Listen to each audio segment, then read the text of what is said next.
I lived alone for 3 years after my son disappeared. Then, on my 63rd birthday, he suddenly reappeared, sending me a $4,000 bottle of vodka. I couldn't drink it because of my heart condition. When he called and asked with a trembling voice, "Dad, how was the vodka?" I calmly replied, "I gave it to our family lawyer. He loved it." A horrified silence fell. Then he screamed, "Dad, what the hell did you do?" Just 24 hours later, what happened was beyond my imagination. Hey there! Thanks for joining me today. If you're new here, hit that subscribe button and tap the bell so you're always in the loop. Also, leave a comment below. I want to know where in the world you're watching from. Just a heads up, this story weaves together imagination and experience for both reflection and entertainment. While names and settings are crafted, the message at its core is something I hope resonates deeply with you. I'd been awake since 5:30 the way I always was these days. Old cop habits die hard. 25 years on the Ridgeview Force, 3 years retired, and my body still ran on the same clock. Up before dawn, coffee brewed by 6. Kate used to say I was allergic to sleep. She'd been right about most things. The doorbell rang at 7 sharp. I wasn't expecting anyone. My 63rd birthday wasn't the kind of occasion people remembered. Not anymore. Kate had always been the one who made a fuss, baking her lemon cake, inviting neighbors I barely knew. But she'd been gone 5 years now, and birthdays had become just another Tuesday in October. I set my coffee down and walked to the front door. Through the window, I saw a FedEx truck pulling away into the gray Oregon drizzle. On my porch sat a cardboard box, medium-sized, neat shipping label, no return address. I picked it up. Heavier than expected. The label read, Archer Dalton, 47 Maple Ridge Road, Ridgeview, OR 97401. Sender line blank. Just a tracking number and a date stamp from 2 days ago, Portland. Portland. A knot tightened in my gut.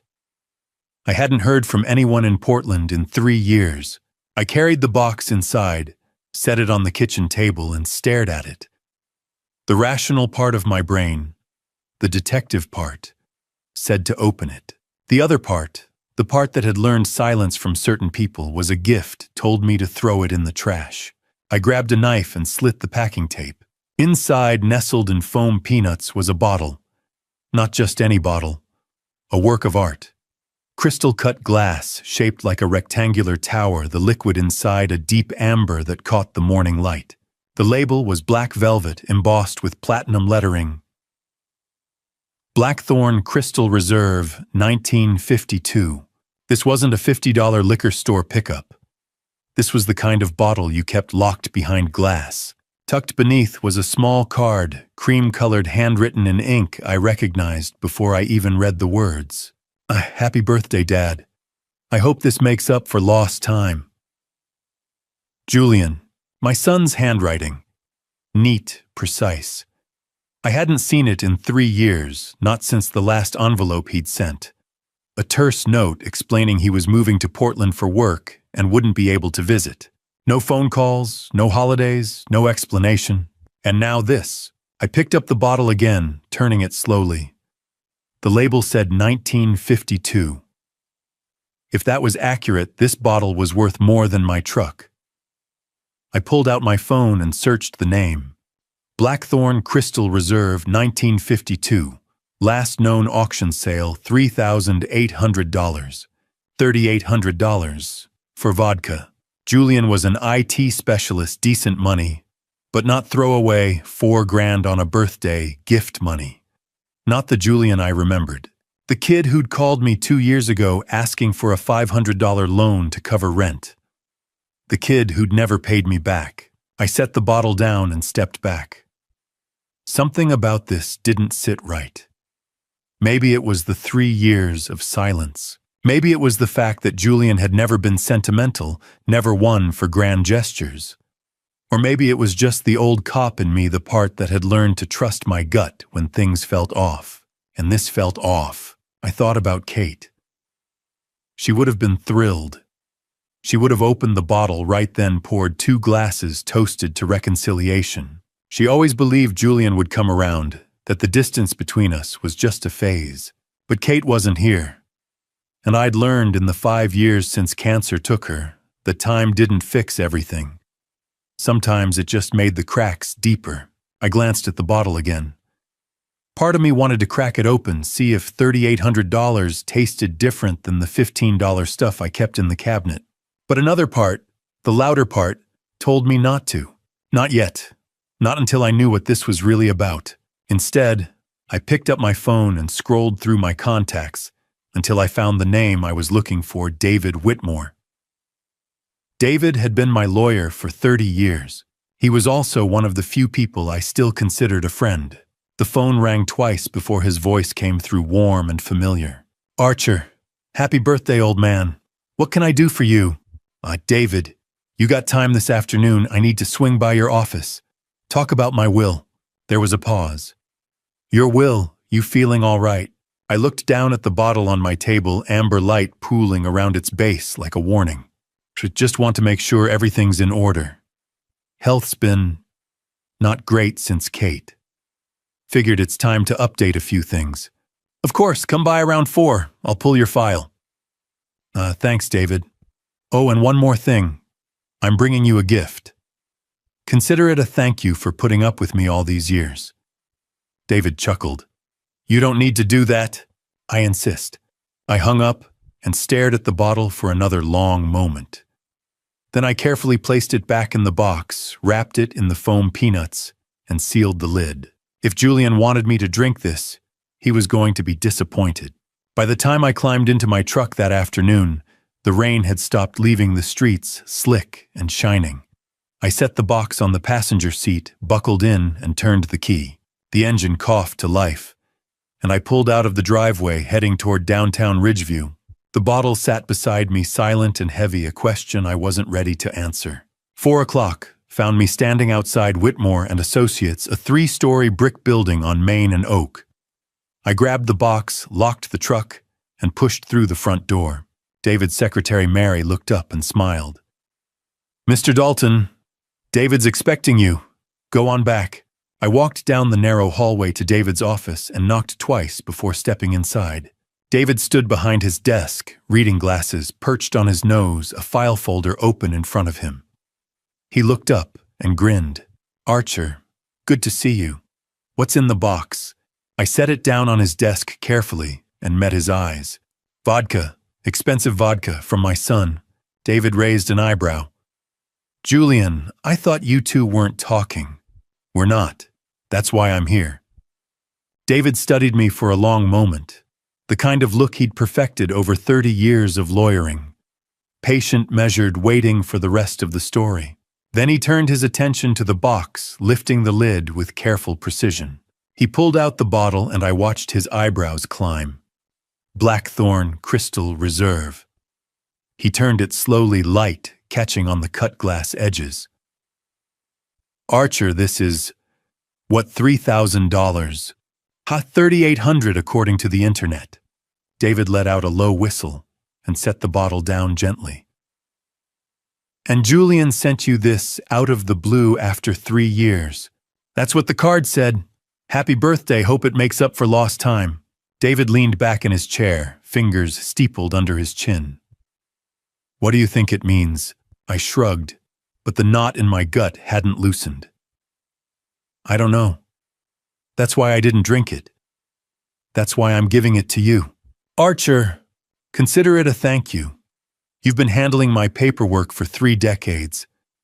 You deserve something nice." David shook his head, smiling. "You're paranoid. I'm careful, there's a difference." He picked up the bottle again, examined the label. "Well, if you insist, Margaret will kill me if she finds out I turned down a $4,000 bottle of vodka." He paused. "You said you wanted to talk about your will." "Yeah, pull the file. I want to make sure everything's current." David nodded and crossed to the tall steel cabinet in the corner, the kind with a combination lock and deadbolt. He spun the dial, pulled the door open, and retrieved a slim manila folder labeled Dalton Archer Estate. He set it on the desk, opened it, and pulled out a sheaf of papers. My will, the one I'd signed back in 2020, just after Kate's diagnosis. David skimmed the first page, nodding. Estate divided equally between Julian and Emma, contingent on your passing. Standard stuff. Anything you want to change, just want to review it. Make sure it's still accurate. Let me check the system. David turned to his laptop, fingers moving across the keyboard. He pulled up the law firm's case management software. Let's see. Dalton Archer, estate planning. His fingers stopped moving. He leaned closer to the screen, squinting. Huh. What? David frowned, clicked through a few more screens. Then he turned the laptop toward me. On the monitor was a PDF. My will, or something that looked like it. Same header, same language, same format.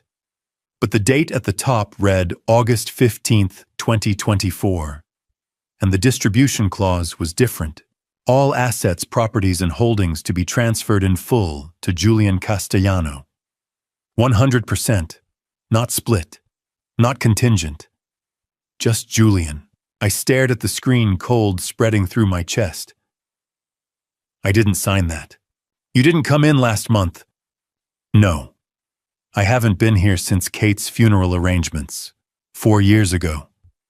David frowned, clicking to another window. There's an email here, October 8th, from archer.dalton.official@gmail.com. Says you updated the will, digitally signed it, electronically, asked me to prepare a hard copy. I don't have a Gmail account. My email's Yahoo. Has been for 20 years. David's frown deepened. He opened another drawer, pulled out a file folder labeled Pending Review. Inside was a printed copy of the same will, the August one, crisp and new. 3 versions, 3 places, all saying the same thing. All wrong? David set the paper down and met my eyes. Archer, someone's forging your documents. The words hung in the air like smoke. Julian, I said. David didn't argue. He just looked at the bottle of vodka sitting between us, and something shifted in his expression. No, we need to call IT, he said. Have them trace the system access check when that file was uploaded. If someone hacked our server... Do it! David reached for his phone, then stopped. Actually, let me have Mary handle it. She's better with the tech stuff. He stood, started toward the door, then paused. You know what, to hell with it. I've had a long day. Let me pour us a drink first, and then we'll get IT on the line. David, Archer, I've been working since 7 this morning. I just found out my system's been compromised. I'm having a drink. He walked to the small bar cart in the corner, grabbed 2 crystal tumblers, and brought them back to the desk. He broke the seal on the blackthorn bottle with a soft crack. The vodka poured smooth and clear. David filled both glasses, slid one toward me. To 30 years of friendship, he said. I didn't pick up the glass. I'm on heart medication. Can't mix it with alcohol. David raised an eyebrow. Since when? Since Kate. Blood pressure's been a mess. Doctor's orders. He shrugged, lifted his glass. More for me, then. He took a sip. Small, maybe an ounce. Then another. Smooth, he said, setting the glass down. Really smooth. No burn at all. I watched him, that knot in my gut twisting tighter. Something about this whole situation felt wrong. The forged will, the email, the $3,800 bottle showing up the same week someone decided to rewrite my estate plan. David picked up his phone. All right. Let me call Mary, have her get IT on this. He dialed, waited.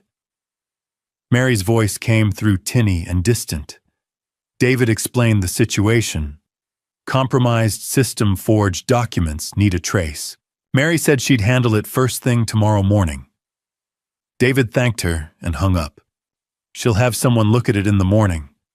IT guy's already gone home. I nodded, but I didn't like the delay. We talked for another 10 minutes. David asked about my health, about managing the house alone. I gave him the same answers I always did. Fine managing. He told me about a case he'd just closed. I listened half-focused, my mind still circling back to that forged will. By the time I stood to leave, the sky outside had faded to dusk. "Thanks for this, David," I said, nodding toward the bottle. "You sure you don't want to take it back?" "I'm sure, enjoy it." David walked me to the door, shook my hand. "I'll let you know what IT finds." I nodded. I drove home, microwaved leftover chili, ate it standing at the counter. I thought about calling my old partner, Frank Miller, but I didn't have anything solid yet, just a bad feeling and a forged document. So I went to bed early, lay there staring at the ceiling. The call came at 9:47 p.m. I was half asleep when my phone lit up, vibrating against the nightstand. I squinted at the screen. Margaret Whitmore. I answered on the second ring. "Margaret." Her voice hit me like a fist. Ragged, breathless, broken. "Archer. Oh God, Archer, it's David. Something's wrong. We're at the hospital. They think he's been—" The word caught in her throat, strangled.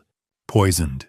I was out of bed before Margaret finished the sentence. My hands found my jeans and the dark keys on the nightstand. The phone stayed pressed to my ear as I moved through the house. Shoes, jacket, wallet. Margaret was still talking, words tumbling over each other. Ambulance, chest pain, racing heart. "I'm on my way," I said and hung up. The drive to Ridgeview General took 15 minutes through rain-slicked roads. My mind ran faster than the engine. David had drunk from that bottle. One glass, maybe two, and now he was in the hospital. Julian had sent that bottle. The pieces didn't fit yet, but the shape was starting to come clear. I pulled into the hospital lot just after 10 and jogged toward the entrance. Fluorescent lights hit me like a slap. Too bright, too sterile. The ER waiting room smelled like antiseptic and burnt coffee. Margaret stood near the nurse's station, arms wrapped around herself, face pale. She saw me and crossed the room. "Archer." Her voice cracked. "They won't tell me anything." "What happened?" "We were watching TV. He said he felt dizzy. Then he grabbed his chest, said his heart was racing. I called 911. "Is he conscious?" "He was, but they took him back an hour ago. A nurse walked by, and I flagged her down." "David Whitmore. Came in about an hour ago. Cardiac issue. Can you tell us anything?" The nurse glanced at her clipboard. "Are you family?" "I'm his wife," Margaret said. "The doctor will update you soon. Right now, Mr. Whitmore is stable, but we're running a full toxicology screen." "Toxicology, huh?" Margaret's voice went thin. "On standard procedure, rapid heart rate, arrhythmia, no prior cardiac history. We have to rule out contamination. Contamination. Not poisoned. Not yet. But close enough." The nurse disappeared through the double doors. Margaret sank into a plastic chair. I stayed standing, watching the ER entrance. That's when I saw the uniform. Officer Patel stepped through the automatic doors, rain beading on his jacket, notebook already in hand. I recognized him. Younger guy, sharp eyes, the kind who didn't miss details. He walked straight to me. "Mr. Dalton." "Officer, I need to ask you a few questions. You saw Mr. Whitmore earlier today, around 4, at his office." Patel flipped open his notebook. "Did you give Mr. Whitmore anything, food, drink?" I kept my voice steady. "I gave him a bottle of vodka. A gift." Patel's pen stopped. "A gift? Expensive bottle. $3,800. Figured he'd earned it after 30 years. Did you drink any?" "No. I'm on heart medication. Can't mix it with alcohol." Patel wrote that down. "And Mr. Whitmore drank from this bottle. He had a glass, maybe 2. Do you still have it?" "No, I left it with him." Patel nodded, closed his notebook. "We'll collect it as evidence. And Mr. Dalton, don't leave town for the next few days." The words landed like a fist. "You think I did this? You gave Mr. Whitmore alcohol, and now he's in the ER with symptoms consistent with ingestion of a toxic substance. Right now, you're a person of interest." Person of interest. Cops speak for suspect they couldn't arrest yet. I wanted to tell him about Julian, about the forged will, about the bottle that had shown up out of nowhere. But I'd been a cop long enough to know how this looked. Man gives lawyer expensive gift. Lawyer ends up in the hospital. Man claims he didn't drink any himself. It looked bad. I'll be around, I said.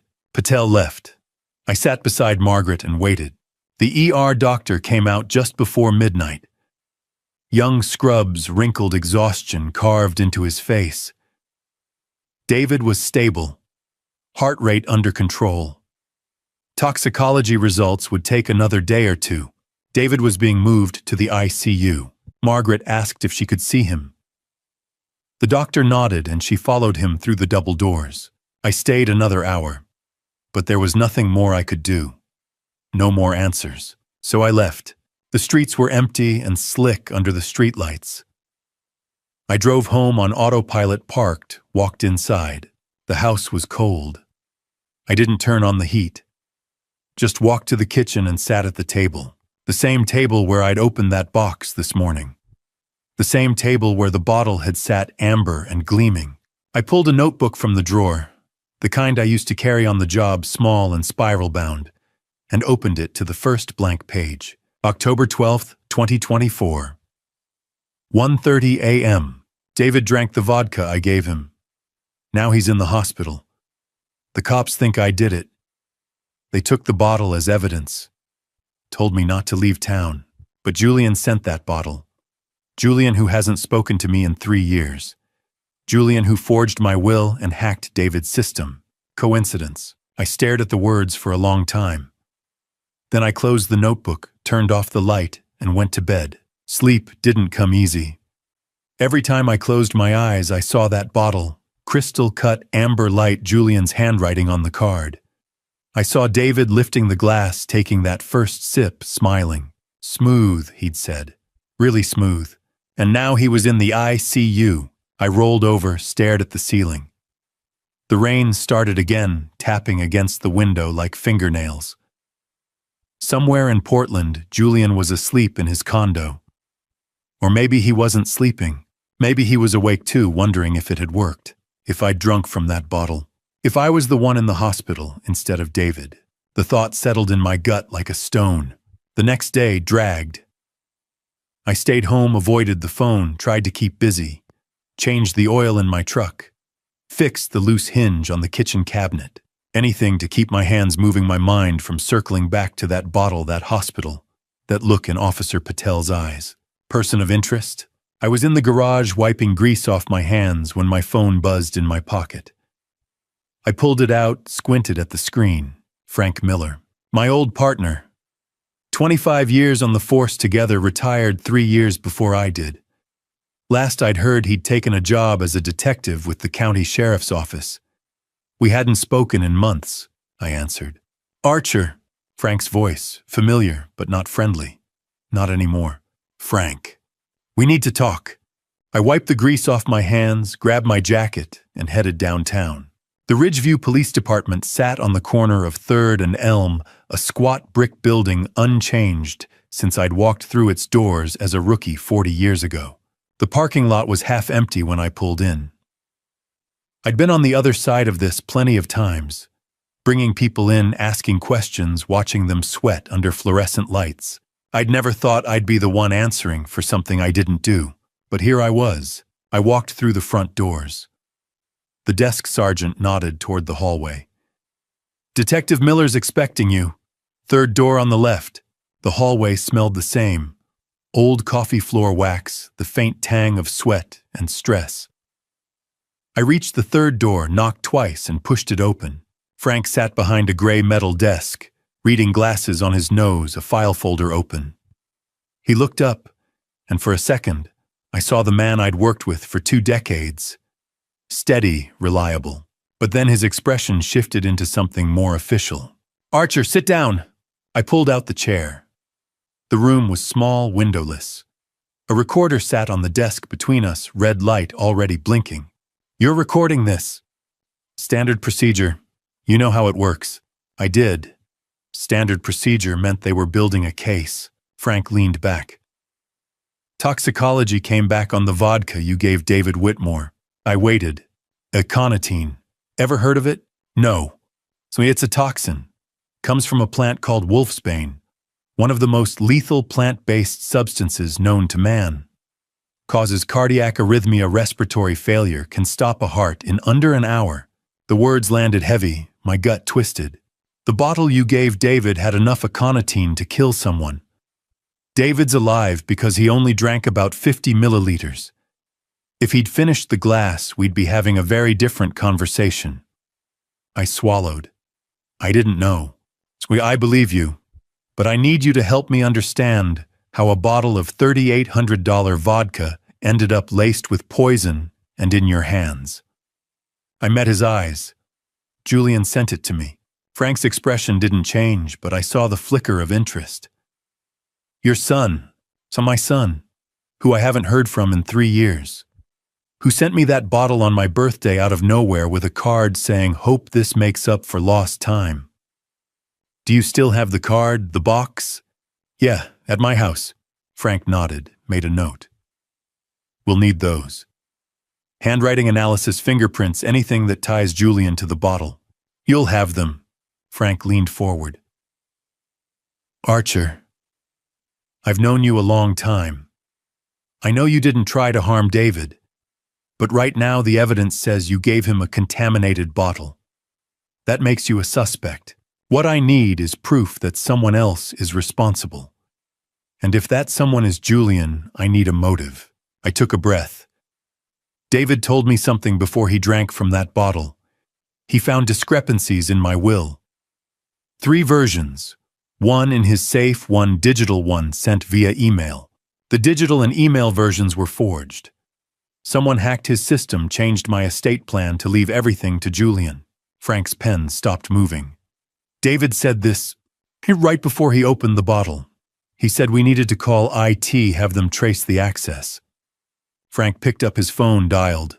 A brief conversation. He hung up and looked at me. Margaret confirmed it. David told her the same thing before he lost consciousness. Said your will had been tampered with. Julian, we're looking into it. But Archer, even if Julian forged your will, that doesn't prove he sent the vodka. We need a direct connection. Check the FedEx tracking, the sender address, Julian's condo in Portland. Frank made another note. We will. He closed the file, but didn't stand. Archer, there's something else.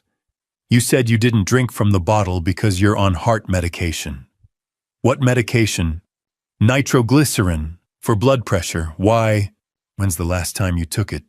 2 days ago, morning. Why? Frank's jaw tightened. I want you to have your doctor check that prescription. Make sure it's what it's supposed to be. The implication hit me. You think Julian tampered with my meds. I think if Julian sent you a bottle laced with poison, he's not above switching out your pills. I stood. I'll call Dr. Brennan. Frank walked me to the door. Get me those boxes, the card, anything Julian touched. And Archer, be careful. If your son's behind this, you're still a target. I left the station, climbed into my truck, and sat there with the engine running. My hands were shaking. Not from fear, from anger. I pulled out my phone and called Dr. Brennan. He answered on the 3rd ring. Archer, what can I do for you? I need you to test my nitroglycerin prescription. Check if it's been tampered with. A pause. Why? Just do it, please. All right, bring the bottle by my office. I'll run a sample through the lab. I drove home, grabbed the pill bottle from the bathroom cabinet, and drove straight to Brennan's clinic. He took the bottle and disappeared into the back. I sat in the waiting room, staring at a cholesterol poster, trying to figure out when it had all gone wrong with Julian. Brennan came back an hour later, face grim. Archer, this isn't nitroglycerin. I stood. What is it? Calcium channel blocker. Different class entirely.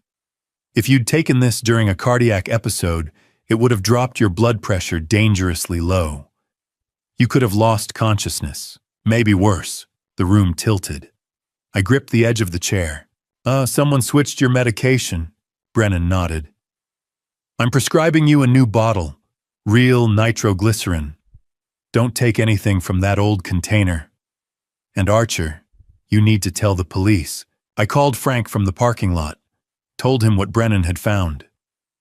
Frank said he'd send someone to collect the fake pills as evidence. I drove home and a fog walked inside. The house felt colder than it should have. I sat at the kitchen table, pulled out my notebook and wrote, October 14th, 2024, 6 p.m. Frank confirmed the vodka was laced with aconitine. Lethal dose. David survived because he only drank 50 milliliters. Julian sent that bottle. Julian forged my will. Julian hacked David's system, and now I know. Julian switched my heart medication. He didn't just want to harm David, he wanted to kill me. But why? I stared at the words until they blurred. Then I closed the notebook and sat in the silence. The phone rang just after 7 the next evening. I was heating up leftover soup when the screen lit up. Unknown number, Portland area code. I answered. Silence on the other end. Then quiet and calm, a voice I hadn't heard in 3 years. Dad, did you like my gift? My finger hit the record button before I even registered the movement. Old instinct. 25 years on the force had taught me to document everything, especially when something felt wrong. And this, Julian's voice after 3 years of silence asking if I'd liked his gift, felt very wrong. I kept my tone neutral. Julian, you didn't answer my question. I set the soup pot down, moved to the living room where the signal was clearer. No, I didn't drink it. A pause. Brief, but I heard it.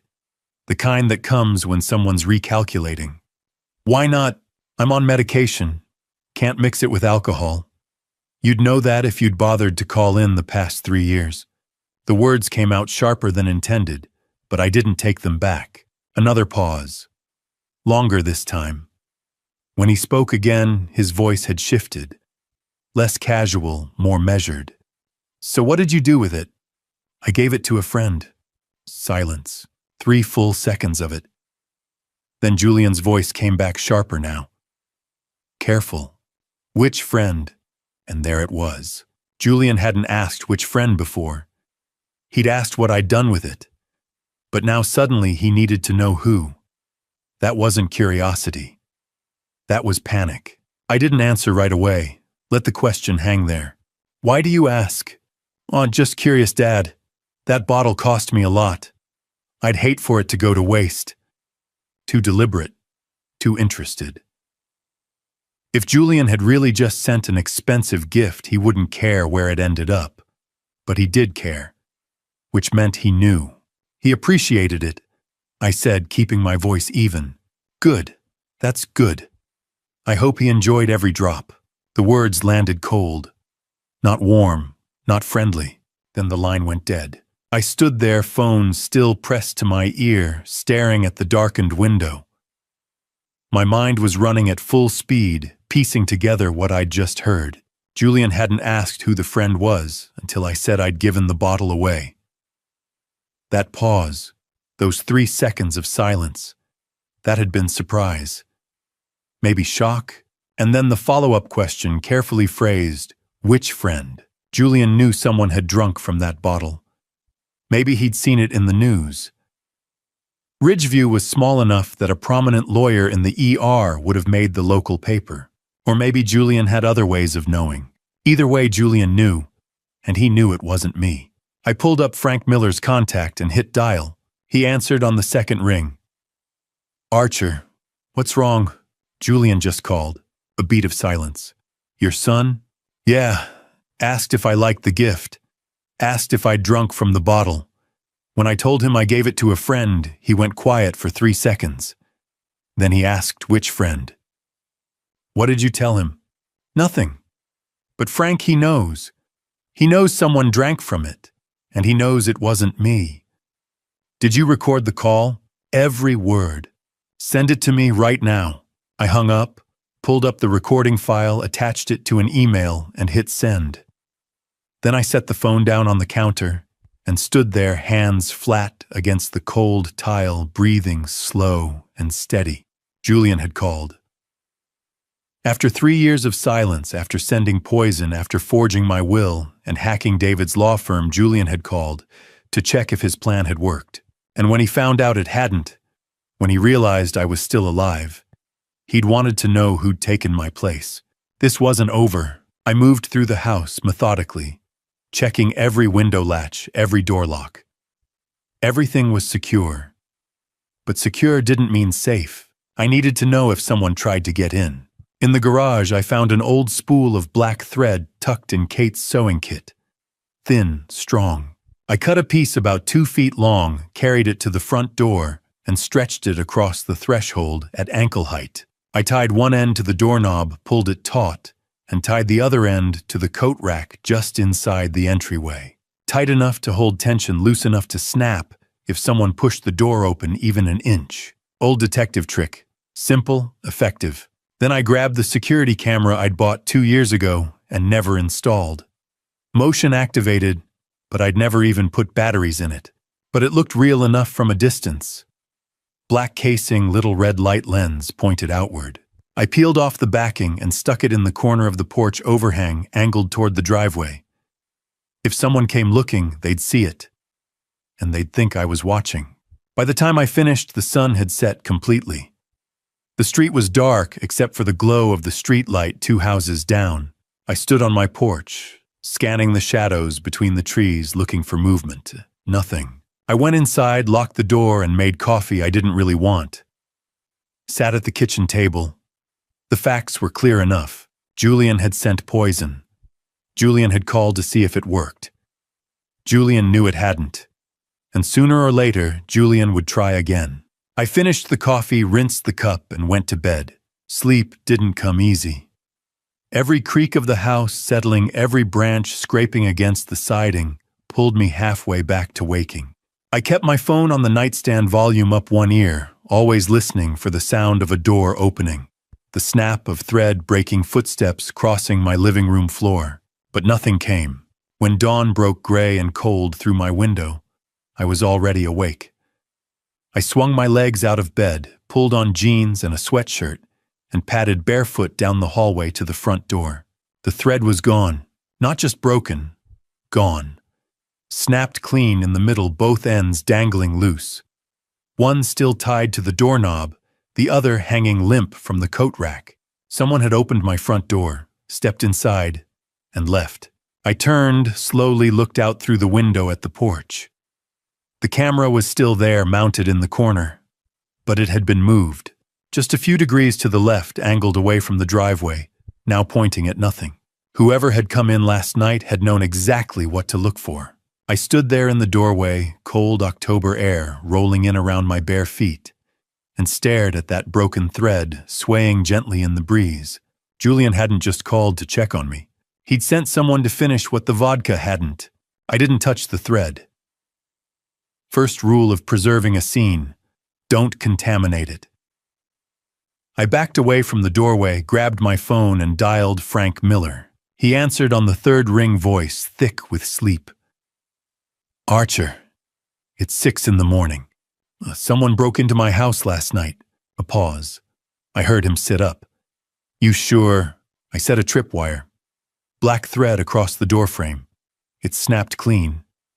And the camera I mounted on the porch, it's been moved. Angled away from the driveway now. You hurt? No. Whoever it was came in and left. Didn't take anything. Just wanted me to know they could. I'll be there in 2 hours. Don't touch anything. I know the drill. I hung up and stood in the hallway, scanning the living room. Everything looked the same. Couch cushions undisturbed. TV remote on the coffee table. Kate's quilt folded over the armchair. Nothing missing, nothing out of place. But someone had been here, walking through my house while I slept.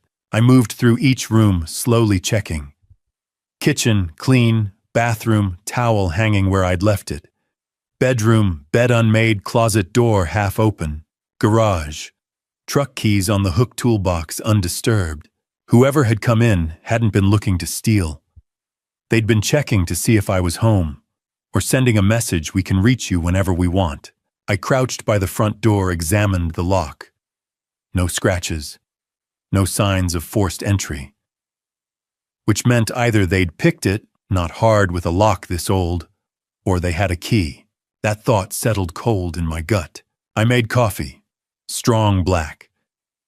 Sat at the kitchen table and waited, watching the clock crawl toward 8. Frank's unmarked sedan crunched into my driveway just after 8. I met him at the door, stepped aside so he could see the dangling thread. He knelt, pulled a small flashlight from his jacket, and swept the beam across the threshold. No footprints. Ground's too dry. Camera, show me. We stepped onto the porch. Frank examined the adhesive mount, the angle of the lens. Moved deliberately. This wasn't some kid. Whoever did this knew what they were looking for. Professional or experienced. Could be Julian hired someone. Could be Julian himself, though I doubt it. He's not the hands-on type. Frank straightened, looked at me. You sent me that recording. Julian's call. Yeah. I've listened to it 3 times. That pause when you said you gave the bottle to a friend. That's not curiosity, Archer. That's panic. I know. And the follow-up. Which friend? Julian's trying to figure out if his plan worked. Frank pulled a file folder from his car, flipped it open. Inside was the birthday card Julian had sent, sealed in a plastic evidence bag, next to a photocopy of an old tax return with Julian's signature. Forensic document examiner compared the handwriting. 97% match. Same slant, same pressure, same loops. Julian wrote that card. Relief washed over me. Now it was documented. Official. David woke up yesterday afternoon. Frank continued. Talked to Margaret, then talked to us. Confirmed everything. You gave him the vodka as a gift. You two were discussing your will. He drank from the bottle you left before he collapsed. He remembers the conversation about the forged documents, too. So I'm clear. Officially, yes. We're building a case against Julian. Attempted harm, fraud, computer crimes, identity theft. IT forensics is going through David's law firm server. Early results show unauthorized remote access from an IP address in Portland, logged through an old employee account that should have been deactivated months ago. Julian, we're tracing the IP to a physical address. Should have it by end of day. Frank closed the folder. Archer, I'm putting a patrol unit on your street. Just drive-bys twice a night. And do me a favor. Upgrade your security. That thread's clever, but it's not going to stop anyone who's determined. Get a real alarm system. Change your locks. Already planning on it. Frank left just before 10, taking the broken thread, the birthday card, the FedEx box, and the bottle of fake medication. I watched his sedan disappear, then went inside and locked the door. First stop, hardware store. I bought a basic alarm system. Motion sensors, door and window contacts, a control panel with a keypad. $50 self-install. Nothing fancy, but loud. Also grabbed new deadbolts and reinforced strike plates. By the time I got home, it was almost noon. I spent the next 3 hours installing everything. Sensors on both doors. Motion detector in the hallway. Keypad mounted by the entryway. New deadbolt screws drilled deep into the frames. When I finished, I armed the system and opened the front door to test it. The alarm shrieked. High-pitched, angry, loud enough to make my ears ring. I punched in the code and it cut off. Good enough. I sat at the kitchen table, opened my notebook and wrote. October 16th, 2024. 3 p.m. Someone broke in last night. Snapped my thread, moved the camera. Frank confirmed it. I'm officially clear. Handwriting matches Julian's. David's awake confirmed my story. IT forensics found evidence of a hack from a Portland IP. Julian's not just trying to steal my estate. He's making sure I don't survive long enough to stop him. I closed the notebook and sat there thinking about next steps.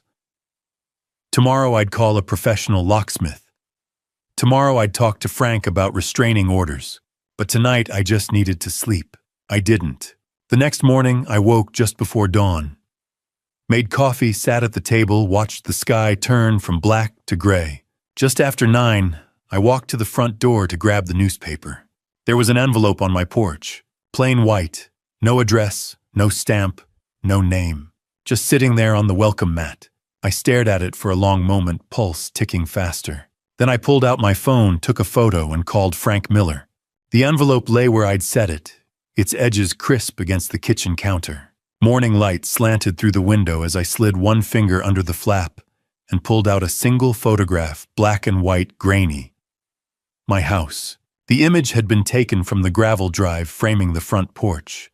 The windows dark, the old maple casting skeletal shadows across the siding.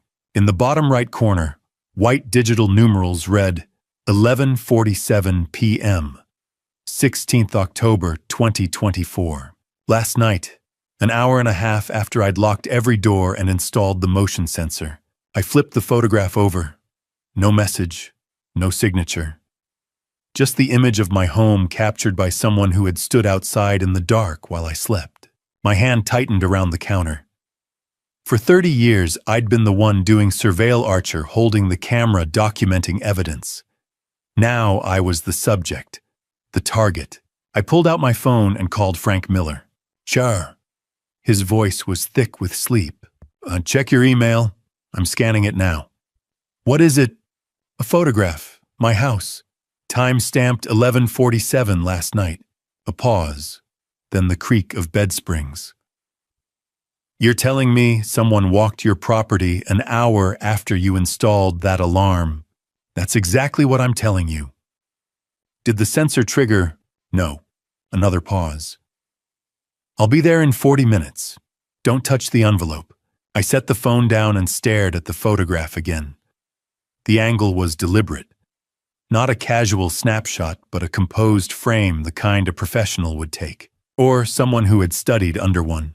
Julian had been 12 when I'd taught him how to use my old Nikon, how to adjust the aperture for low-light shots. We'd spent a summer stalking deer in the hills east of Ridgeview, him crouched beside me as I whispered instructions. That boy was gone.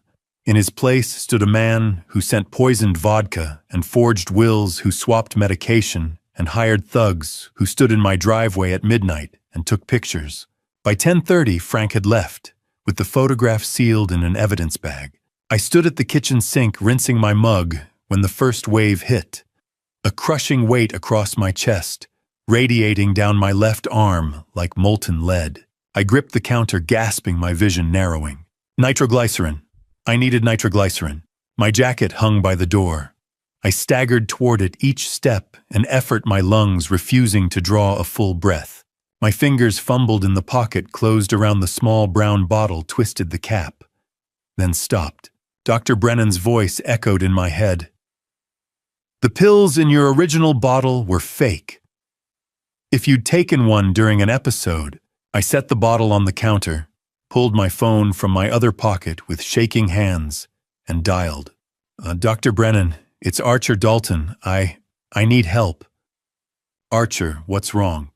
"Chest pain. Bad. Can't take the pills." "They might be." I don't take anything. I'm on my way. Sit down and stay on the line." I lowered myself into the kitchen chair, phone pressed to my ear, and focused on breathing. In, out, in, out. The pain clawed at my ribs, each beat of my heart a hammer blow. "Still there, Archer?" "Yeah. Good. I'm turning onto your street now." Dr. Brennan arrived at 11, black medical bag in hand, his graying hair disheveled. He knelt beside my chair, pressed 2 fingers to my wrist, counted silently. My pulse is elevated but steady. "Here." He handed me a small white tablet and a glass of water. "This is sublingual nitroglycerin. I pulled it fresh from the hospital pharmacy an hour ago. Put it under your tongue." I obeyed. The tablet tasted bitter, and within seconds the vice around my chest began to ease. I drew a full breath, then another. "Better." I nodded, unable to speak. He pulled a chair opposite me and set a clear plastic evidence bag on the table. Inside lay the brown prescription bottle I'd carried for 3 months. "Lab confirmed it yesterday," he said quietly. "Amlodipine, a calcium channel blocker. If you'd taken one of these during acute angina, your blood pressure would have dropped so fast, Your brain wouldn't have gotten enough oxygen. You'd have lost consciousness in under 2 minutes. At your age, with your history, he didn't finish. He didn't have to. Who would swap my medication? I asked, though I already knew. Someone with access to your house. Someone who knows you have a heart condition. Someone who wanted it to look like natural causes. Julian, Dr. Brennan wrote a prescription for a fresh 90-day supply, showed me the tamper-proof seal on the new bottle, and made me promise to call 911 if the pain returned. After he left, I sat at the kitchen table and opened my journal. October 17th, 2024, 11:45 a.m. This morning, I received a photograph of my house time-stamped 11:47 p.m. last night. At 10:30, I had a severe angina attack. I reached for my nitroglycerin, but remembered Dr. Brennan's warning. The lab report is clear the original pills were amlodipine, not nitroglycerin. If I had taken one during the attack, I might not have survived. Julian planned every step: the poisoned vodka, the forged will, the swapped medication. He is trying to make sure I do not live long enough to stop him. I closed the notebook, poured a second glass of water, and tried to convince myself the new locks and alarm system would be enough. At 2:34 in the morning, I woke to the sound of footsteps. Not outside, inside, slow, deliberate. Moving through the living room toward the hallway where my bedroom door stood half open, I lay frozen beneath the quilt, listening. The alarm remained silent. No beep. No siren. Nothing. I reached for my phone on the nightstand. The footsteps stopped. A shadow passed beneath the narrow gap at the bottom of my bedroom door. Then a voice, low and unfamiliar, spoke from the other side. "Mr. Dalton, we need to talk." I kept my service revolver in the nightstand drawer, a Smith & Wesson Model 10 I'd carried for 23 years on the force. My fingers found the grip in the dark, cool steel against my palm, and I eased out of bed without making a sound. Kate's quilt slid off my shoulders as I moved toward the door, each step deliberate, the floorboards silent beneath my bare feet. The voice had come from downstairs. Calm. Patient. Not the frantic urgency of a burglar caught mid-act, but the measured tone of someone who had all the time in the world. I edged into the hallway, back pressed against the wall, revolver raised. The glow from the kitchen nightlight spilled across the hardwood. I descended slowly, keeping to the outside edge of each step, my breath shallow and controlled. At the bottom, I paused, listening. The living room lay to my left, dark, except for moonlight through the windows. A silhouette sat motionless on the sofa, hands resting on his knees, posture relaxed. I reached around the corner and flipped the light switch. The man on my couch didn't flinch. He was in his mid-40s, compact and muscular, dressed in a black leather jacket and dark jeans. His hair was slicked back, graying at the temples. He raised both hands slowly, palms open. "Easy, detective," he said, his voice carrying a faint Brooklyn accent. "I'm not here to hurt you. This is a professional courtesy." I kept the revolver trained on his chest. "Who are you?" "I'm Vincent Russo. People call me Vinny." He tilted his head toward the coffee table. "Mind if I lower my hands? My shoulders aren't what they used to be." "I keep them where they are." He nodded, unbothered. "Fair enough. You want to know why I'm sitting in your living room at 2:30 in the morning. So here's the short version. Your son owes my employers $300,000. The number hit me like a punch. What? Gambling debts, poker mostly, some sports betting. Julian's been playing at a private club in Portland for the past 18 months. He's good, I'll give him that, but not good enough. By June, he was in the hole for $250. By August, $300 even. I lowered the revolver an inch, my mind racing. Julian, gambling, $300,000. What does that have to do with me? Vinny's expression didn't change. Your son offered collateral, a life insurance policy. $500,000, beneficiary Julian Castellano. The policy pays out when you pass. Julian told my employers you were in poor health, that it wouldn't be long. They agreed to extend his deadline. The room tilted. I gripped the door frame with my free hand. You're telling me Julian used my life insurance to cover his debts? So that's exactly what I'm telling you. And when you didn't cooperate by dying on schedule, Julian decided to help things along. The vodka, the fake heart medication, the forged will. Vinny shrugged. It's not my style for what it's worth. Too messy. But desperate men do desperate things. I stared at him, trying to process the words. My son, my own son, had bet on my death.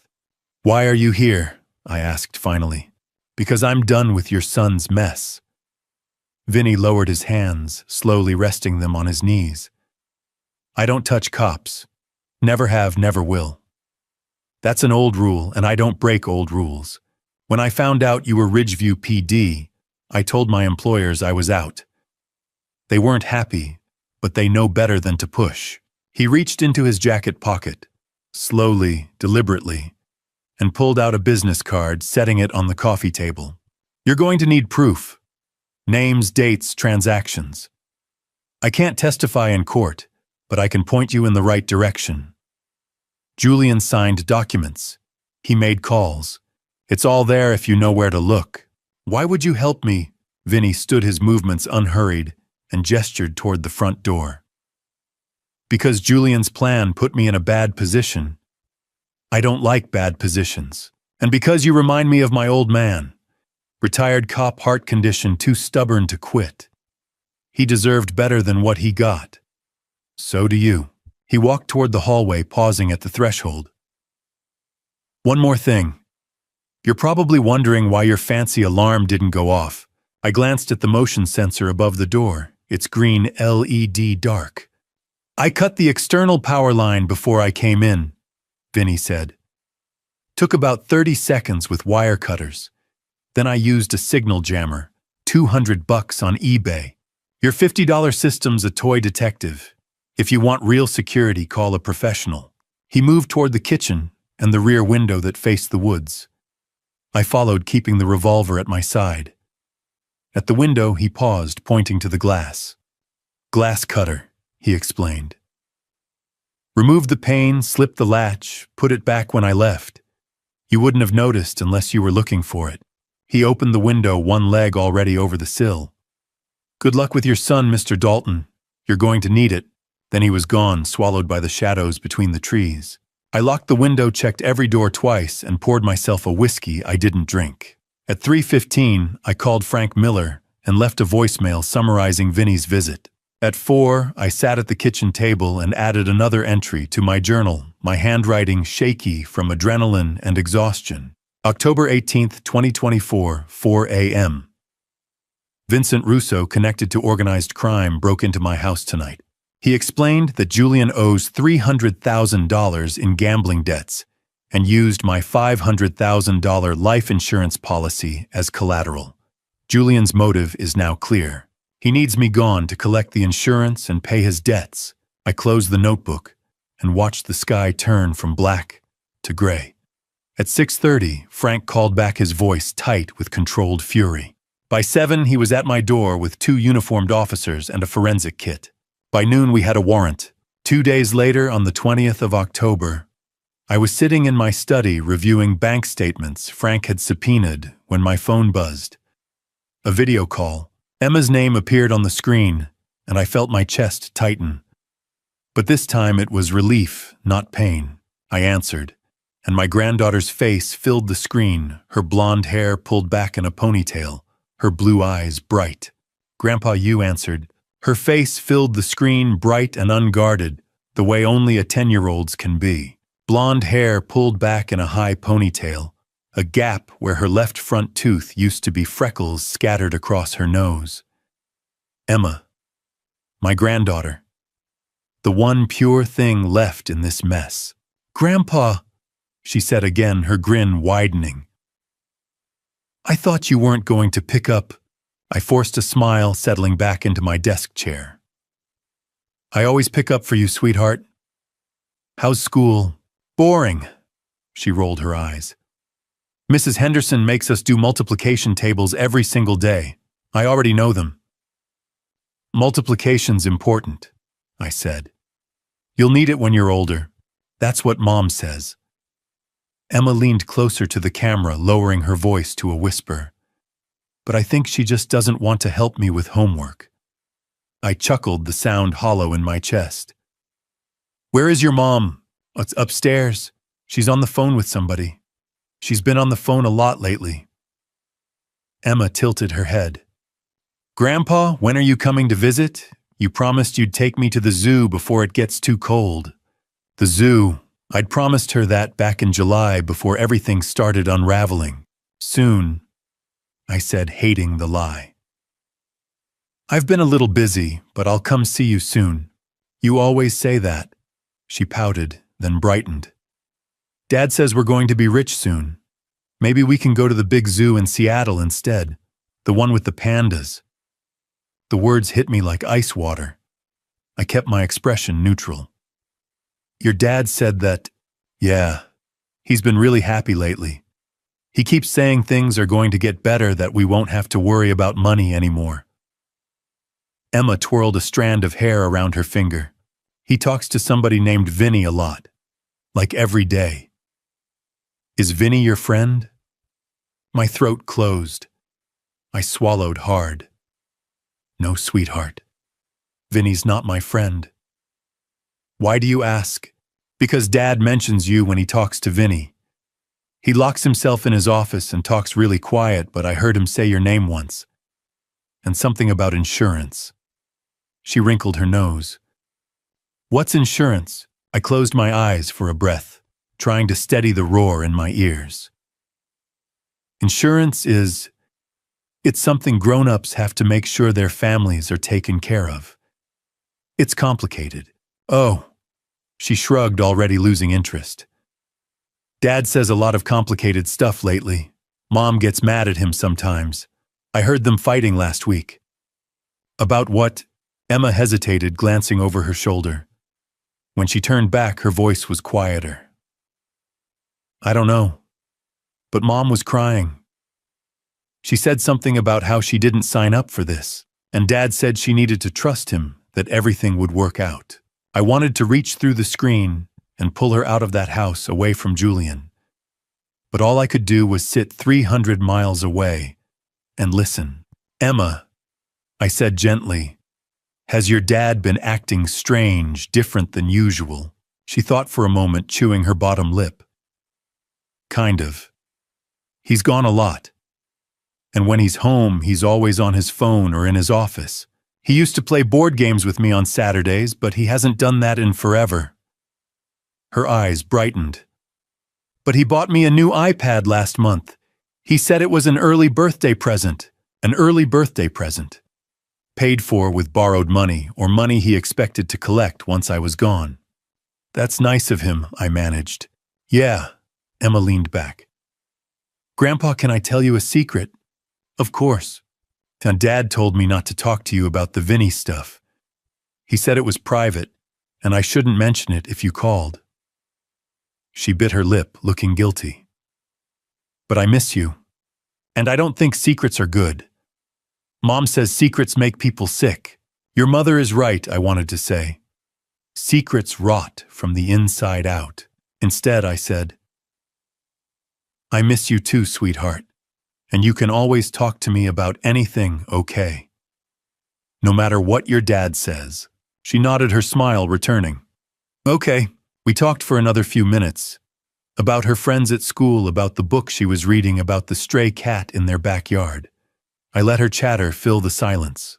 When Sarah called her name from upstairs, Emma waved at the camera. I have to go. Love you, Grandpa.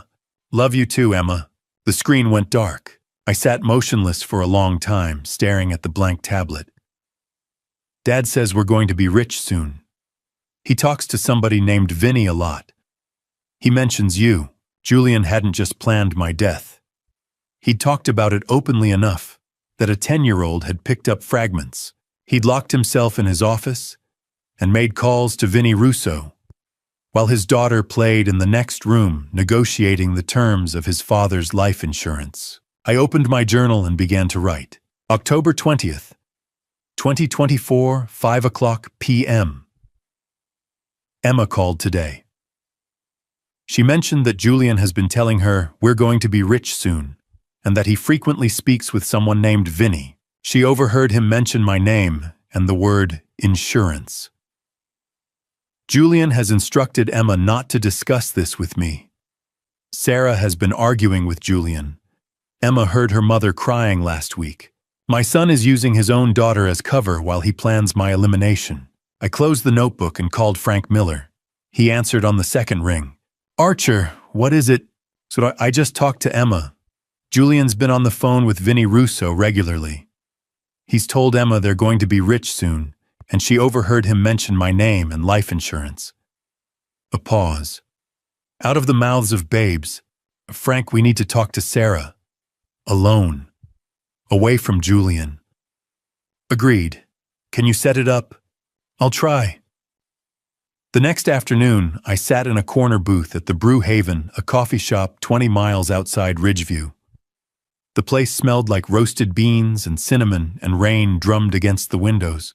At 3 o'clock, the door opened and Sara Castellano stepped inside, shaking water from her coat, her dark hair plastered to her forehead. She saw me and froze. Then slowly she crossed the room and slid into the seat opposite mine. She looked smaller than I remembered, hunched in the booth seat, with her hands wrapped around a coffee mug she hadn't touched.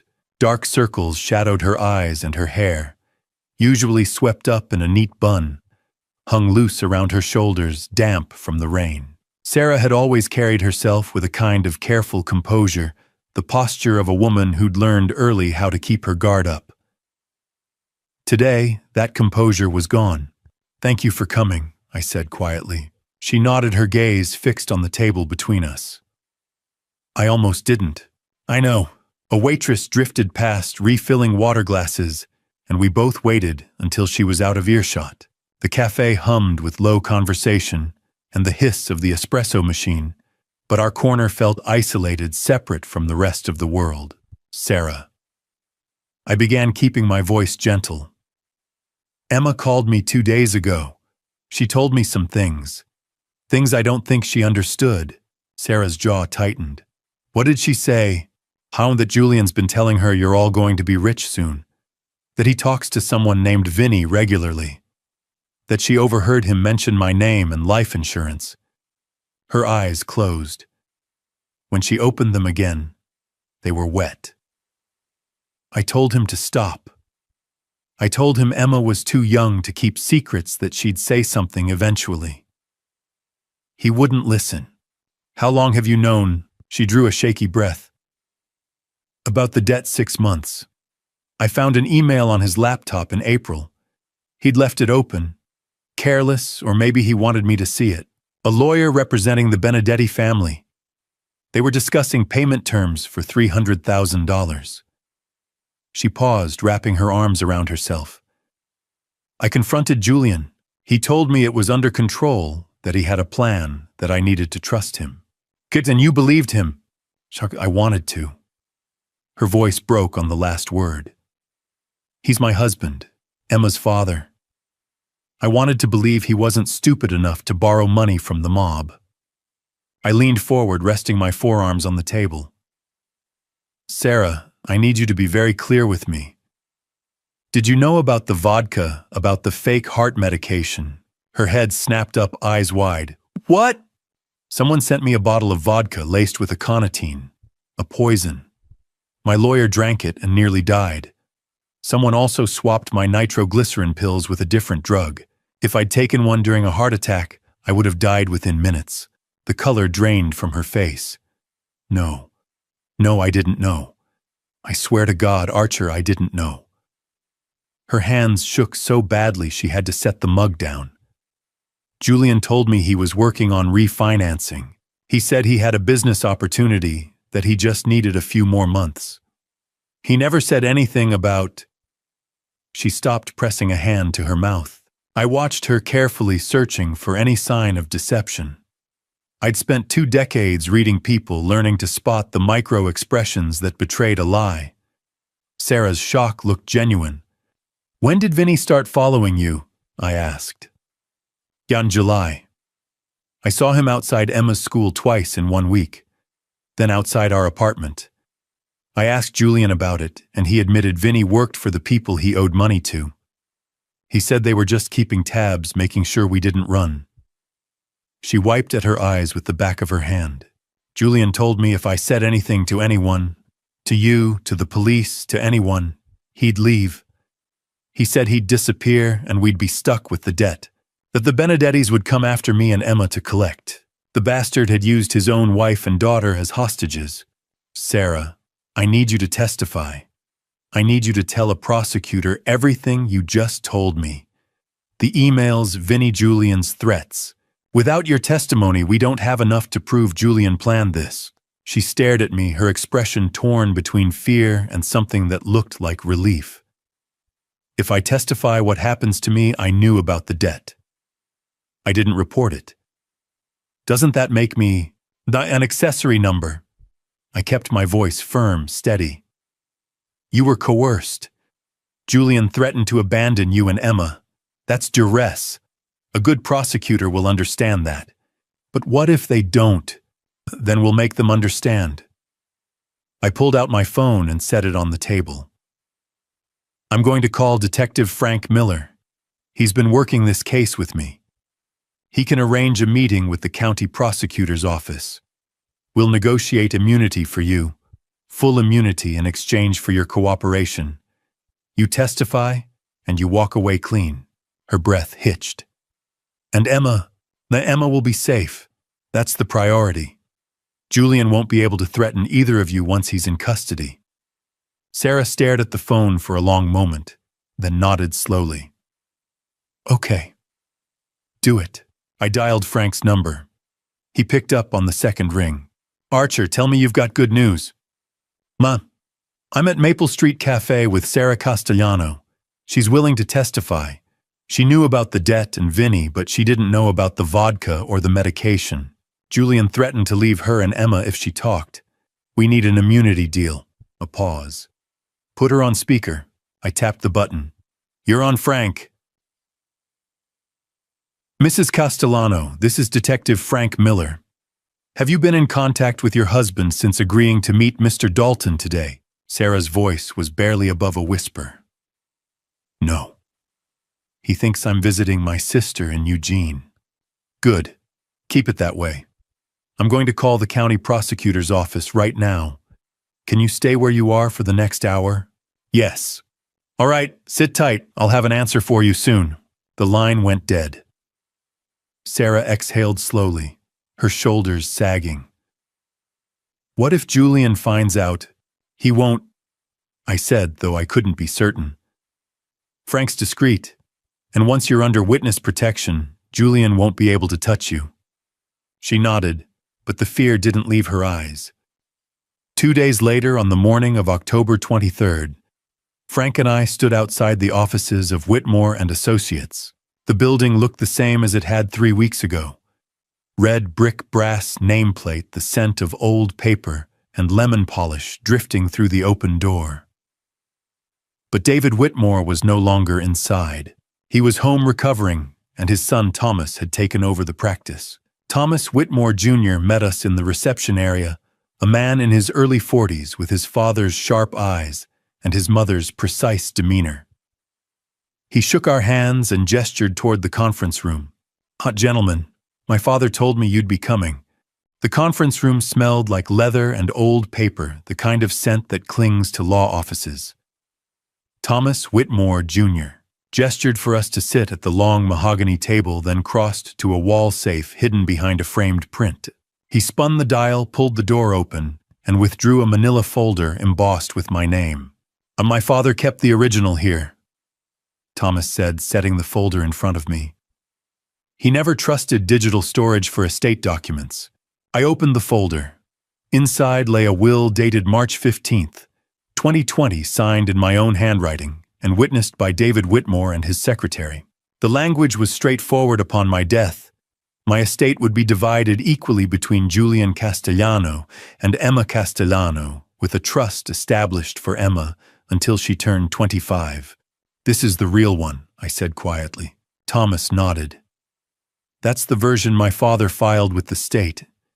But 3 weeks ago, when you brought him that vodka, he pulled up the case file and found something else. He opened his laptop and clicked a file. A PDF appeared. Another will dated August 15th, 2024, bearing a digital signature that looked like mine. This version left 100% of my estate to Julian Castellano. No mention of Emma. Frank leaned forward, his jaw tight. How did this get into your system? But that's what we hired Catherine Walsh to find out. Catherine Walsh arrived 10 minutes later, a woman in her early 40s with sharp eyes and the demeanor of someone who spent her days dissecting code. She set a tablet on the table and pulled up a slideshow. Good gentlemen, she began, your son executed a 3-layer attack on Whitmore and Associates system. Let me walk you through them. She tapped the screen. The first slide showed a server log rows of data stamped with dates and IP addresses. Layer 1 Cyber Intrusion. On August 15th at 2:34 a.m., someone accessed the firm's cloud server using credentials belonging to a former paralegal. The access originated from IP address 198.51.100.42, which traces to Unit 407 at the Laurelhurst Towers in Portland. My breath caught. Julian's apartment. The intruder navigated directly to your case file, deleted the original will dated March 2020, and uploaded a forged PDF dated August 2024. Total time in the system under 2 minutes. Frank made a note. Clean. Professional. Catherine nodded. Very, but they made one mistake. Server logs capture metadata. We traced the IP through 3 proxy layers back to the Laurelhurst address. Ridgeview PD confirmed the lease is under Julian Castellano's name. She swiped to the next slide, a grainy photograph of a hallway, time-stamped September 12th, 2024, 11:55 p.m. Layer 2 Physical Intrusion. This is footage from a backup security camera. At 11:55 p.m. on September 12th, a man approximately 5 feet 10 inches tall entered the office. He wore a hoodie and gloves, but his build matches a male in his mid to late 30s. She zoomed in. The figure moved with purpose, heading straight for David Whitmore's office. He was inside for 8 minutes. The next morning, Mary Baker found a printed copy of the forged August will in the pending files tray on her desk. The paper stock matched the firm's letterhead. Mary assumed Mr. Whitmore had printed it himself and filed it accordingly. Thomas interjected. My father never printed that will. He didn't even know it existed until you brought him the vodka, and he cross-checked the files. Catherine swiped again. The third slide showed an email header lines of code across the screen. Layer 3 Social Engineering. On October 8th at 9:20 a.m., Mr. Whitmore received an email from archer.dalton.official@gmail.com. The subject line read, Updated will, please review. The body was brief, asking him to update his records and signed with your name. She looked at me. You don't use Gmail, do you, Mr. Dalton? No.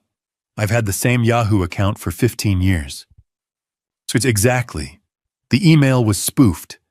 When we examined the headers, the originating IP was once again 198.51.100.42. Julian's apartment. Frank exhaled slowly. 3 layers. Cyber, physical, social. Correct, Catherine said. Each layer reinforced the others. If the digital forgery was discovered, the printed copy provided corroboration. If someone questioned the printed copy, the email created a false paper trail. This wasn't opportunistic, detective. This was premeditated, methodical, and executed over a 2-month period. I stared at the dates on the screen. August 15th, September 12th, October 8th. Julian had started planning this in mid-August, weeks before my birthday, weeks before he sent the poisoned vodka. He'd built redundancies, anticipated obstacles, covered every angle. My son had studied how to erase me. Frank stood gathering the forensic reports. Thomas, I need certified copies of everything. The original, the server logs, the security footage, the email headers. I'll forward them to the prosecutor's office today. Thomas nodded. I'll have them ready within the hour. Frank turned to me. Archer, we've got him. The IP traced the physical evidence, Sarah's testimony, Vinny's information. It's enough for an arrest warrant. I'll call Judge Holloway this afternoon. I couldn't speak. I could only nod. The following night, I sat alone in my study, the house dark except for the lamp on my desk. Rain tapped against the windows. I opened my journal to a blank page and began to write. October 24th, 2024, 11 p.m. Today, I learned the full extent of Julian's plan. He hacked the law firm's server on August 15th, deleted my real will, and uploaded a forgery. On September 12th, he broke into the office and planted a printed copy.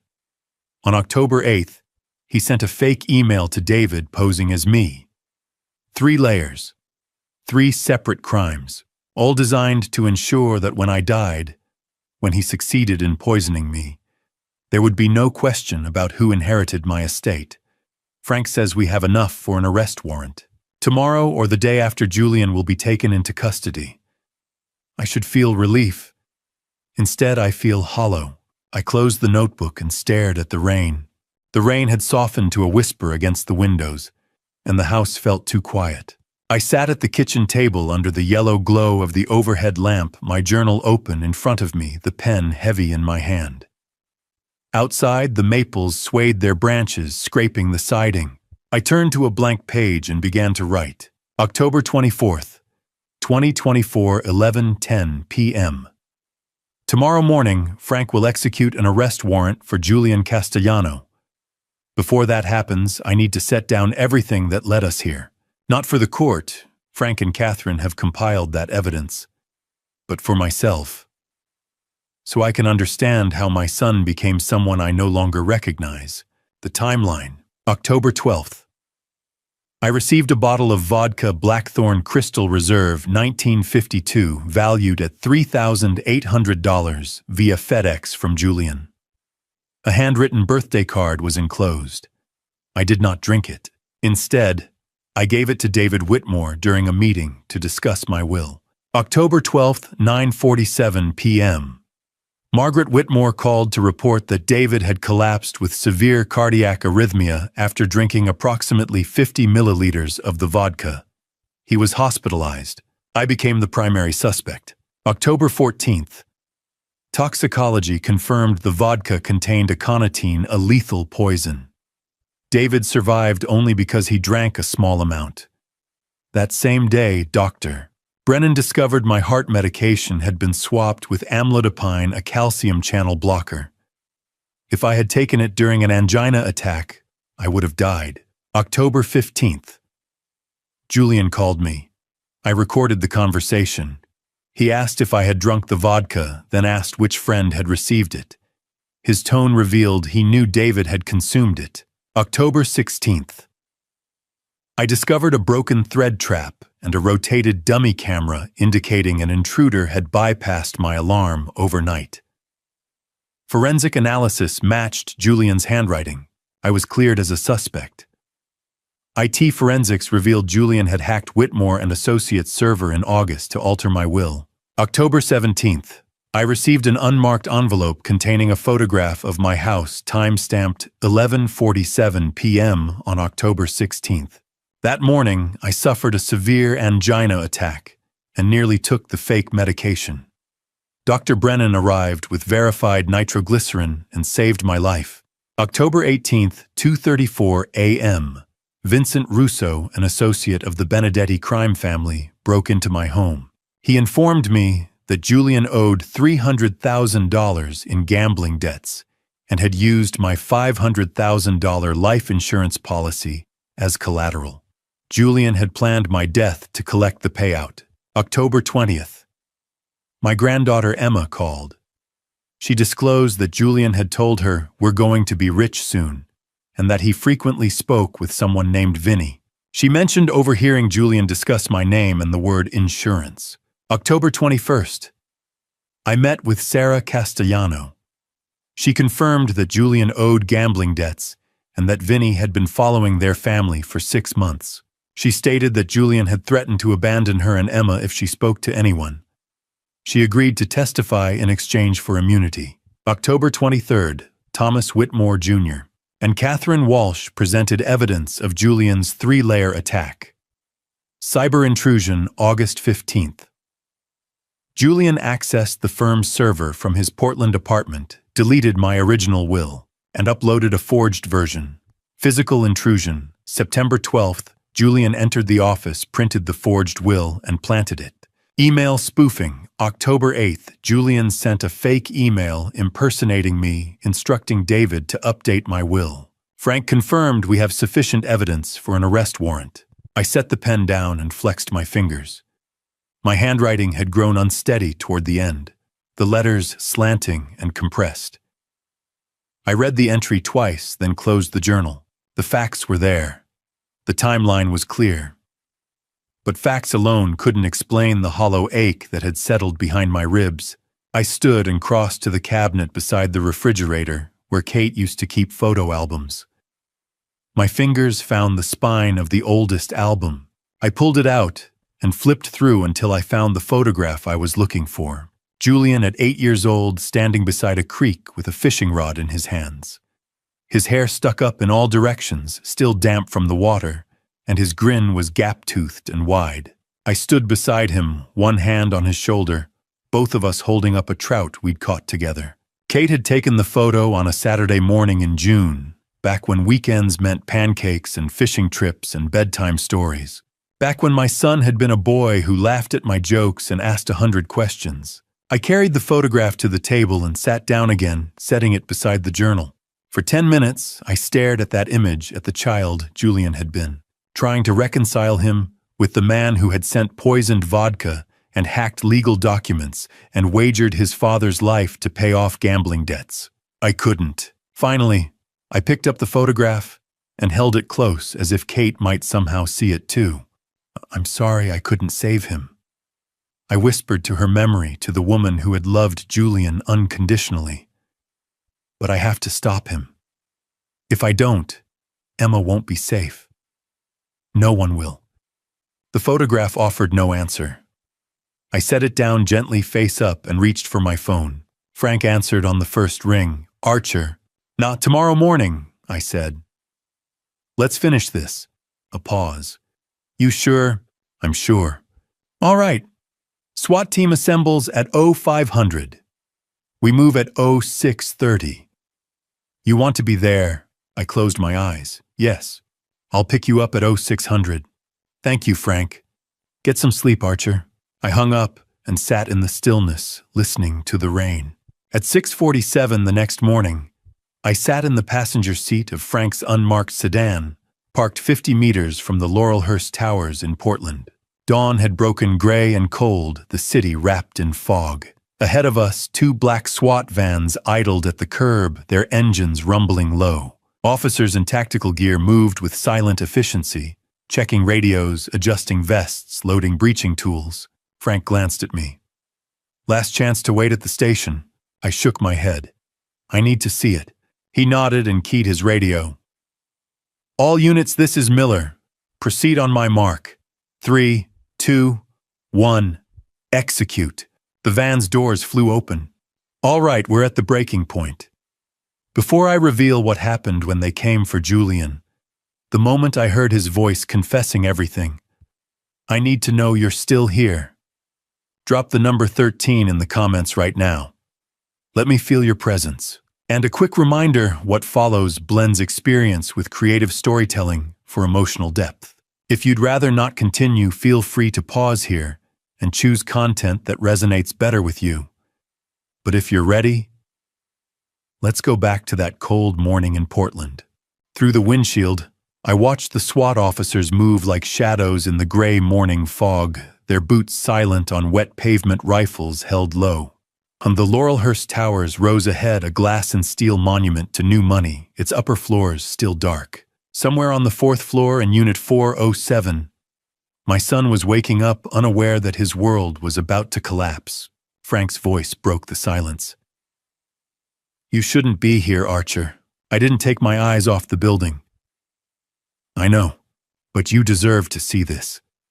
I nodded, my throat too tight to speak. Frank had bent the rules to let me ride along. Protocol said I should be waiting at the station, but he knew I needed to witness this.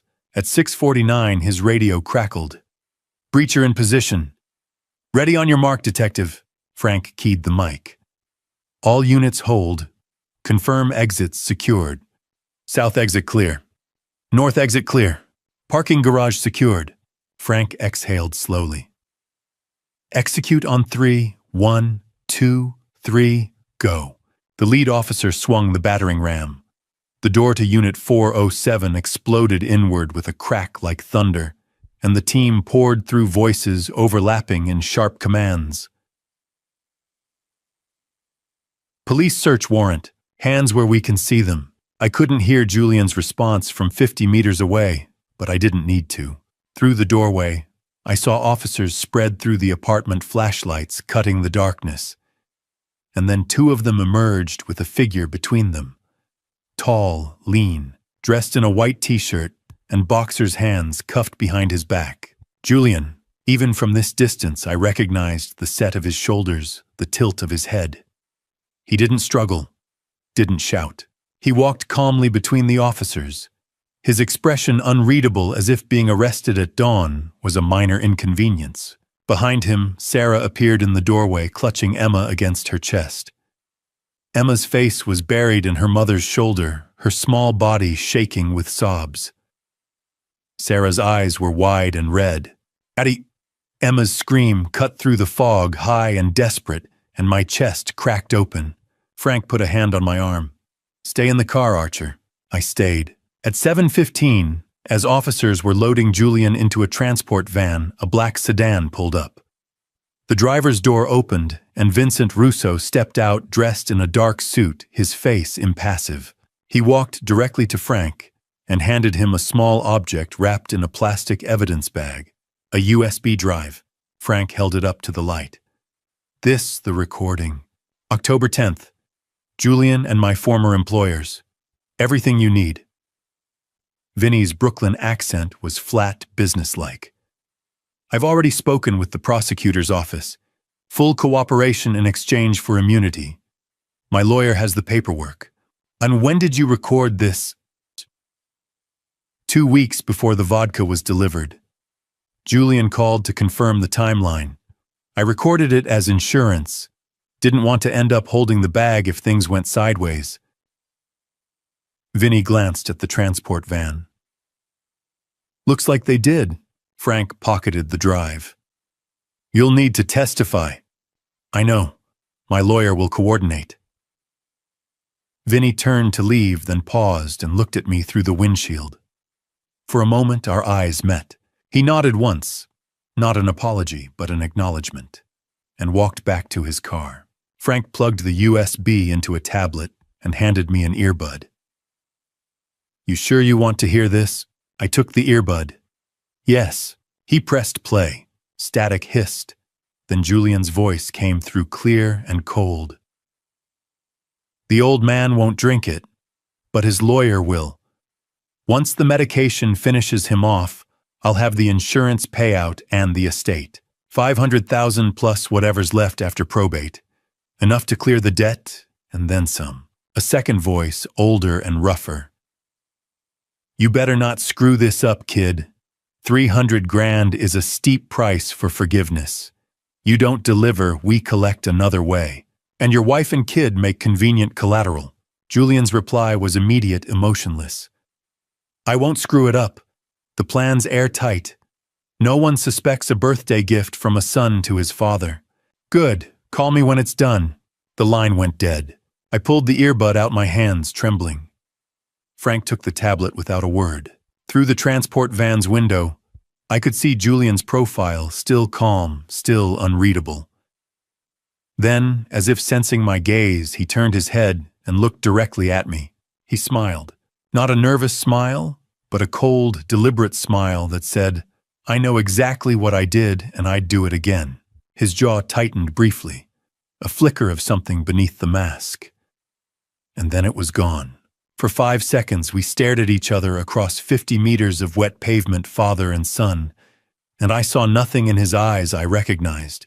Then the van pulled away. Emma broke free from Sarah and ran toward the street, her small legs pumping, her voice breaking. "Daddy, Daddy, don't leave me." I was out of the car before I realized I'd moved, crossing the distance in long strides, catching her before she reached the curb. She collapsed against me, her sobs wrenching and raw, and I held her the way I used to hold Julian when he was small. "And it's okay, sweetheart," I whispered, though it wasn't, though nothing about this was okay. "It's okay. I've got you." Sarah reached us a moment later, her face pale and hollow. "Archer, I'm so sorry. I didn't know. I swear I didn't." "I know," I said quietly.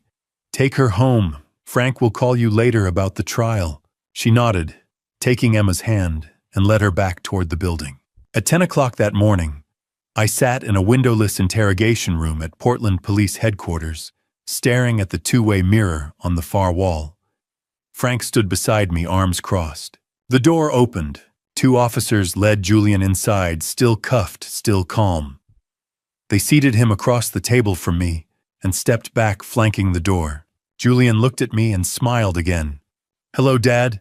The interrogation room was small and windowless, lit by a single fluorescent panel that hummed like a dying wasp. A metal table bolted to the floor separated us, its surface scarred with initials and crude drawings left by 1,000 suspects before my son.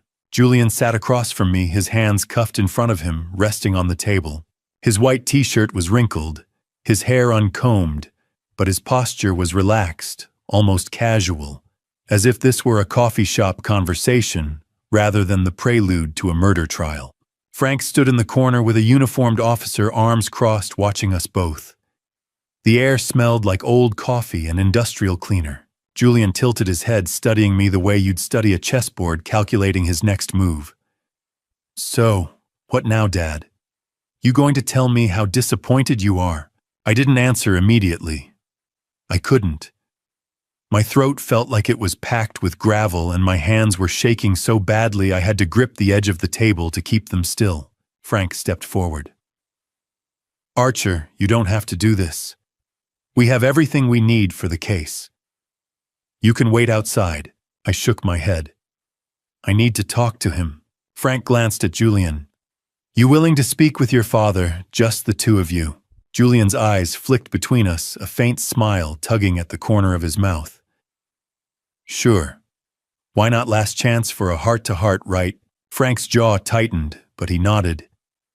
He gestured to the officer, and the two of them stepped out of the room, the door clicking shut behind them. I knew Frank would be standing behind the one-way mirror on the far wall, watching, listening, recording every word. But for the next 10 minutes, it would just be me and Julian, alone. "Why?" I said finally, my voice barely above a whisper. "Why, Julian, I gave you everything." He laughed, short, bitter, empty. "Everything you gave me: lectures, Dad, rules, curfews. Do the right thing, Julian. Be honest, Julian. Work hard, Julian. We knew. You gave me a childhood full of disappointments disguised as lessons. I gave you a home, an education. I was there for every birthday, every baseball game, every baseball game where you showed up late because you were chasing some case that mattered more than I did." His tone was flat, rehearsed, as if he'd been practicing this speech for years. "Mom died because you were too busy playing the hero detective to notice she was sick." The words hit me like a fist. "Your mother had cancer, Julian. Stage 4 pancreatic cancer. By the time we found it, there was nothing anyone could do." I sat by her bed every single day for 8 months. I held her hand when and you still couldn't save her. He leaned forward, his cuffed hands sliding across the table. You couldn't save her, and you couldn't save me. So yeah, Dad, forgive me if I don't see you as some kind of saint. I stared at him, trying to find the boy I used to know in the stranger sitting across from me. This isn't about your mother. This is about you owing $300,000 to a crime family and deciding the easiest way out was to poison your own father. Not poison, insurance. Julian shrugged the gesture so casual it made my stomach turn. The Benedettis were going to finish me. You think I wanted to do this? You were just convenient. The policy was already in place. You're old, you have a heart condition. No one would have questioned it if you'd had another attack and didn't wake up. Convenient. I repeated the word slowly, tasting its ugliness. That's what I am to you, convenient. Yeah, he didn't blink. That's what you are. I closed my eyes, trying to breathe through the pain radiating from my chest. Not angina this time. Just grief. What about Emma? I asked, finally opening my eyes. What about your daughter? She's 10 years old, Julian. She watched you get arrested this morning. She screamed for you. For the first time, Julian's mask slipped. His eyes flicked away from mine just for a second, and he blinked, once quick and involuntary, as if the question had caught him off guard. Then the coldness returned. She'll be fine, he said, his voice too steady, too controlled. Kids are resilient. Sarah will remarry eventually. Emma won't even remember me in a few years. You don't believe that? I have to. He looked down at his cuffed hands, turning them over, as if noticing them for the first time. Because if I don't, then I have to admit I destroyed my daughter's life along with yours, and I'm not ready to do that yet. I stood slowly, my legs unsteady, and placed both hands flat on the table. I loved you, Julian. I still do. But I can't protect you from this. I won't. He didn't look up. I know. You tried to kill me. You poisoned David. You forged my will, hacked a law firm, swapped my medication. You put your wife and daughter in danger. You don't get to walk away from this. I'm not asking to. His voice was quiet now, drained of the bravado he'd worn like armor. I knew what I was doing, Dad. I knew it would end like this. I thought I'd have more time. I thought the plan was better than it was. I turned toward the door, then stopped. Do you regret it? Silence. Do you regret trying to end my life so you could pay off your debts? Julian lifted his head, and for a moment I saw something raw and unguarded in his eyes. Not remorse exactly, but exhaustion. The exhaustion of a man who'd spent years running from consequences and had finally been caught. No, he said softly. I don't. I needed the money. You were in the way.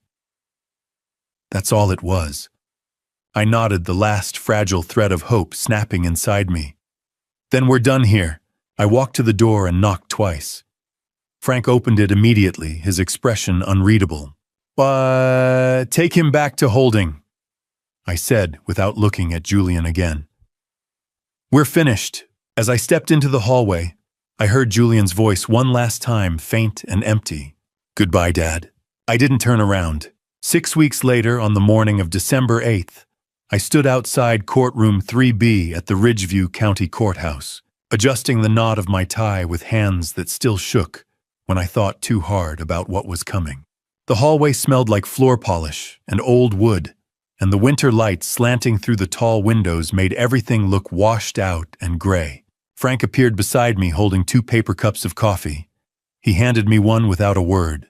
You ready? He asked. I took a sip, the coffee bitter and scalding. No. Good. That means you're still human. The courtroom doors opened and a bailiff gestured for us to enter. The trial was about to begin. Courtroom 3B smelled like polished wood and old anxiety, the kind of scent that seeps into walls after decades of verdicts. I sat in the third row behind the prosecution table, my hands folded to keep them from shaking. Ahead of me, Julian sat beside his attorney, Rebecca Hayes, dressed in a gray suit that made him look almost innocent. His hair was neatly combed, his posture straight, his expression blank. He didn't look at me. Judge Patricia Holloway, a woman in her early 60s with steel gray hair and sharp eyes, sat elevated at the bench. To her right, 12 jurors filled the jury box, their faces carefully neutral. The bailiff stepped forward. "All rise. The state of Oregon versus Julian Castellano." We rose. The judge gestured for us to sit. "Mr. Castellano," she said, "you are charged with attempted murder in the first-degree fraud, identity theft, and conspiracy. How do you plead?" Julian stood shoulders square. "Not guilty, Your Honor." His voice was steady, confident.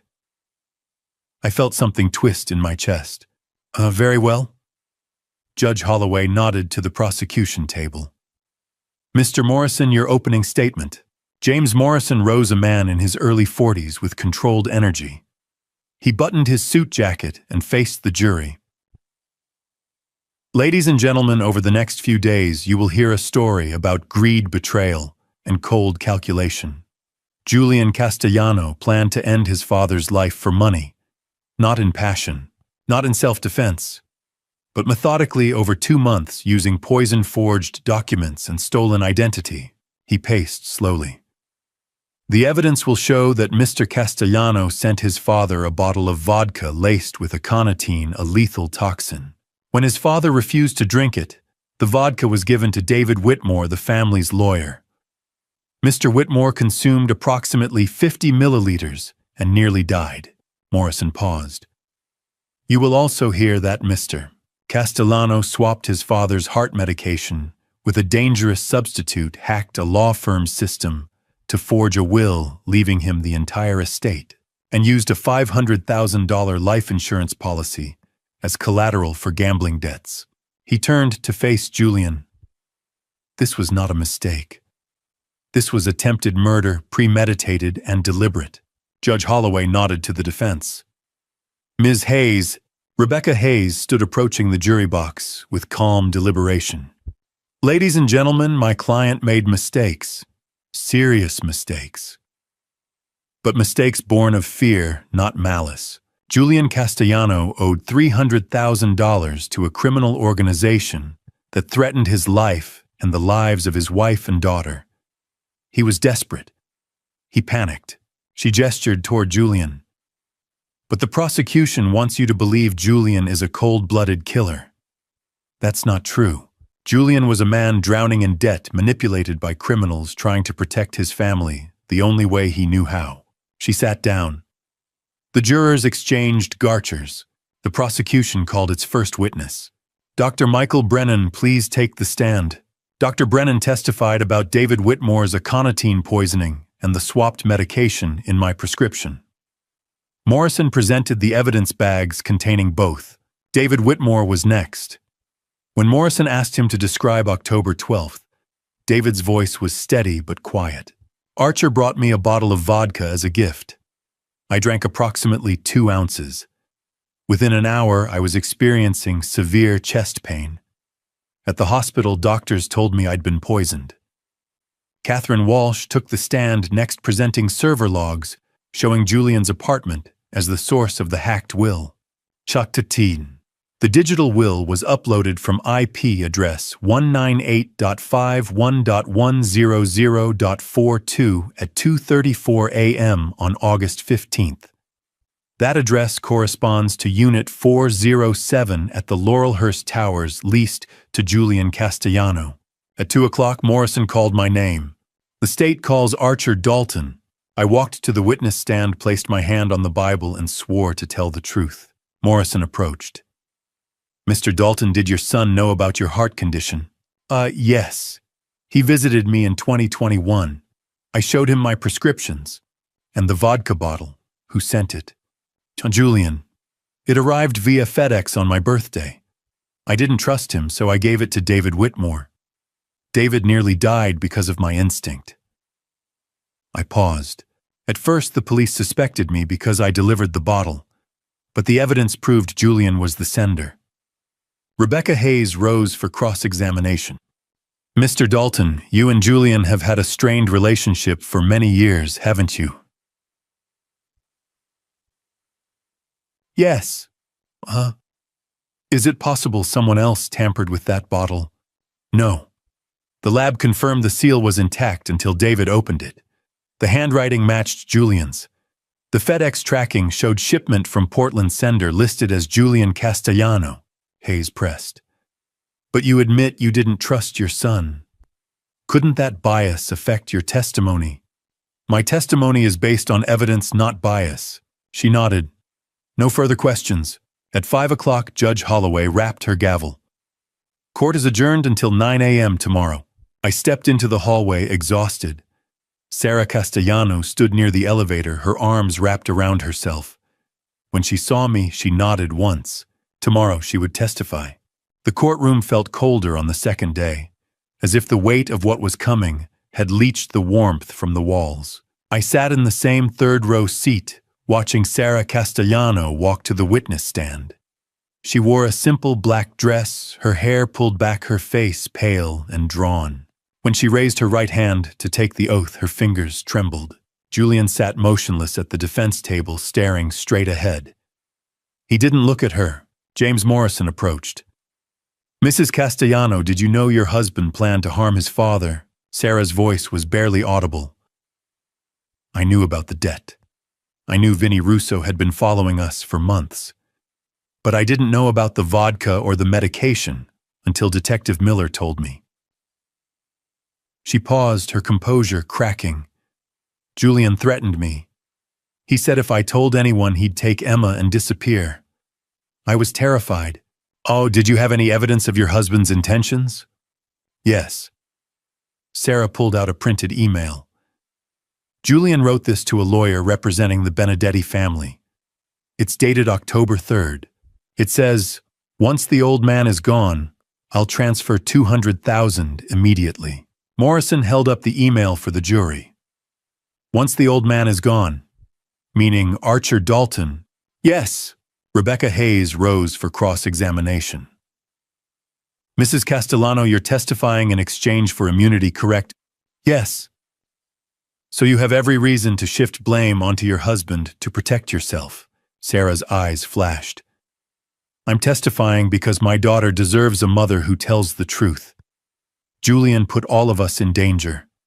I won't let him do it again. Hayes nodded. No further questions. At 10:30, Vincent Russo took the stand. He looked different in a suit and tie, almost respectable, but his Brooklyn accent reminded everyone of what he was. Mr. Russo, you were employed by the Benedetti crime family to monitor Archer Dalton, correct?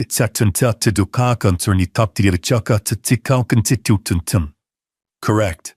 Why? Julian Castellano owed $300,000. He told my employers he'd pay it off with a life insurance policy. $500,000 payable on his father's death. My job was to make sure the old man didn't run before Julian could collect. Did Julian ever express remorse for his plan? Vinnie's expression didn't change. No. He talked about it like it was a business transaction. When I told him I was pulling out because I don't touch cops, he laughed, said his father was too proud to see it coming. Morrison held up the USB drive. You provided a recording of Julian discussing the plan. Why? Not insurance. I knew if things went sideways, I'd need proof I wasn't calling the shots. Hayes declined to cross-examine. At 2 o'clock, Morrison stood for his closing argument. But ladies and gentlemen, Julian Castellano is guilty of attempted murder in the first degree. Not manslaughter, not a crime of passion. Premeditated, calculated, attempted murder. He gestured toward the evidence table. He sent poisoned vodka. He swapped life-saving medication. He hacked a law firm to forge a will, and when his father refused to drink the vodka and gave it to David Whitmore instead, Julian didn't stop. He didn't call. He didn't warn anyone. He let Mr. Whitmore nearly die, and he let his own father become the prime suspect. Morrison's voice hardened. That is not the behavior of a desperate man. That is cruelty. The evidence is overwhelming. The verdict must be guilty. Rebecca Hayes rose. Ladies and gentlemen, my client made terrible choices, but those choices were driven by fear, not malice. Julian owed $300,000 to a criminal organization that threatened to harm his wife and daughter. He panicked. She paused. But Julian never directly harmed anyone. David Whitmore drank the vodka of his own free will. Archer Dalton never took the fake medication. No one died. This is not attempted murder. At most, this is reckless endangerment. She sat. The courtroom was silent. Judge Holloway addressed the jury. You will now retire to deliberate. A unanimous verdict is required. The jury filed out. The clock read 4:03. I waited in the hallway with Frank Miller drinking bitter coffee and watching the winter sky darken. Frank didn't try to make conversation. He just stood beside me. At 8:15, the bailiff emerged. Jury's back. We filed into the courtroom. The jury took their seats. Judge Holloway looked at the foreman. Has the jury reached a verdict? We have, Your Honor. On the charge of attempted murder in the first degree, how do you find guilty? The word hung in the air, heavy and final. On the charge of fraud, guilty. On the charge of identity theft, guilty. Not on the charge of conspiracy, guilty. Judge Holloway nodded. The defendant is found guilty on all counts. Sentencing is scheduled for December 30th. The defendant is remanded to custody. Julian stood slowly, his jaw tightening. He turned and looked at me. Not a garcher, but a deliberate 3-second stare, cold and empty. Then he turned away and let the officers lead him out. I didn't move. I couldn't. At 8:45, I stepped out of the courthouse into the cold Oregon night. Snow had begun to fall soft and silent. My breath misted in the air. Frank appeared beside me. You okay? I nodded, though I wasn't sure it was true. It's done. Sentencing's in 3 weeks. Judge'll probably give him 20 to 25. You planning to be there? I shook my head. No, I've heard enough. Frank studied me, then clapped a hand on my shoulder. Go home, Archer. Get some rest. I watched him walk to his car, then headed toward my own. The snow was falling harder now, and for the first time in 2 months, I felt something close to peace. But it wasn't over. Not yet. Snow had been falling since morning, soft and relentless, blanketing the maples and the driveway in a silence that felt almost holy. I stood at the kitchen window, watching it accumulate white on white, erasing the tire tracks and footprints. Kate used to say the first snow made everything new again, that it gave you permission to start over. I didn't know if I believed that, but I wanted to. At 3 o'clock, the doorbell rang. I opened the door and found Emma standing on the porch in a red winter coat. Her blonde hair dusted with snowflakes. Her cheeks pink from the cold. She held a small backpack and looked up at me with eyes that were too hopeful, too trusting. Hi, Grandpa. I knelt down and pulled her into a hug, breathing in the scent of her shampoo and the cold winter air. For a moment, I couldn't speak. I just held her and tried not to let her feel me shaking. Come inside, sweetheart. It's freezing out here. She sat at the kitchen table, her hands wrapped around a mug of hot chocolate with too many marshmallows. She didn't ask about Julian right away. She talked about school, about her friend Megan's birthday party, about the stray cat on their back porch. I let her talk, grateful for the normalcy. Finally, she set the mug down and looked at me. Grandpa, where's Dad? I'd been preparing for this question for 2 weeks, rehearsing answers that would be honest, but gentle. None felt adequate. Your dad made some mistakes, Emma, big ones, and because of those mistakes, he has to go away for a long time. How long? A very long time. Her brow furrowed. Did he hurt somebody? He tried to. He didn't succeed, but he tried. And the law says that when you try to hurt someone, there are consequences. She was quiet, staring into her mug. Then she asked the question I'd been dreading most. Do you still love him? My eyes burned. I reached across the table and took her small hand in mine. Yes, I still love him. But sometimes love isn't enough to fix what's broken. Sometimes people make choices that hurt the people who care about them most, and no amount of love can undo that. A tear slid down her cheek. I miss him. I know, sweetheart, I do too. We baked cookies that afternoon, using Kate's old recipe card with the faded handwriting. Emma stood on a stool beside me, measuring flour and cracking eggs with intense concentration. We didn't talk much. We just worked side by side and let the warmth of the oven and the smell of vanilla fill the silence. While the first batch cooled, Emma wandered into the living room and found the photo album on the coffee table. She carried it back to the kitchen and climbed onto the stool, flipping through the pages.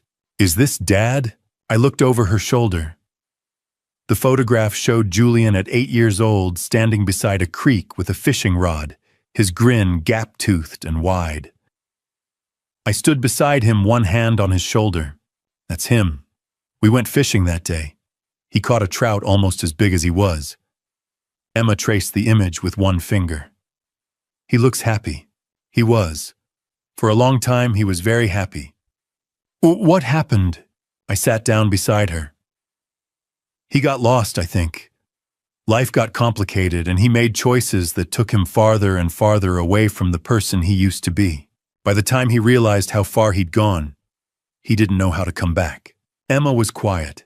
Then she said, Do you think he'll ever find his way back? I don't know, sweetheart. I hope so.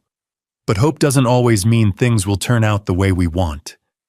She nodded solemn and small and closed the album. At 8 o'clock, Sarah arrived to pick her up. Emma hugged me tightly at the door, her arms wrapped around my waist. I love you, Grandpa. I love you too, Emma. More than you'll ever know. Sarah met my eyes over Emma's head, her expression tired but grateful.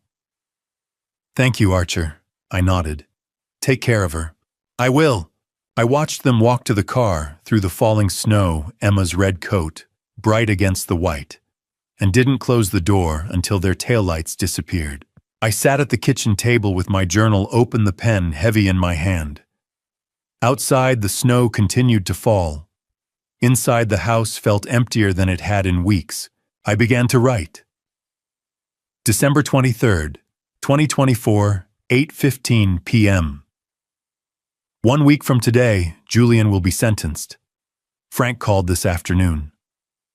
The prosecutor is recommending 25 years with parole eligibility after 15. I won't be there. I've sat through enough courtrooms. For 48 hours after David was poisoned, I was the prime suspect. That stain doesn't wash off easily. Julian will spend the next 15 years, maybe more, in a cell, and I will spend them here trying to make sense of what he became, trying to remember the boy in the photograph, the one who laughed and fished and believed his father was a hero. I paused, staring at the words, then looked at Kate's photograph on the mantel. I whispered to her image. I tried to save him, Kate. I did everything I could. But I couldn't. I picked up the pen again. But I can save Emma. She's still innocent, still whole. And maybe that's enough. I closed the journal. Through the window, the snow fell soft and silent, covering everything. It covered the tire tracks, the footprints, the bare branches of the maples. It covered everything. And for the first time in 2 months, I let myself believe that Kate had been right. That the first snow gave you permission to start over. Outside, the world was white and quiet and new. If you've stayed with me this far, I want you to understand something. This family story isn't just mine.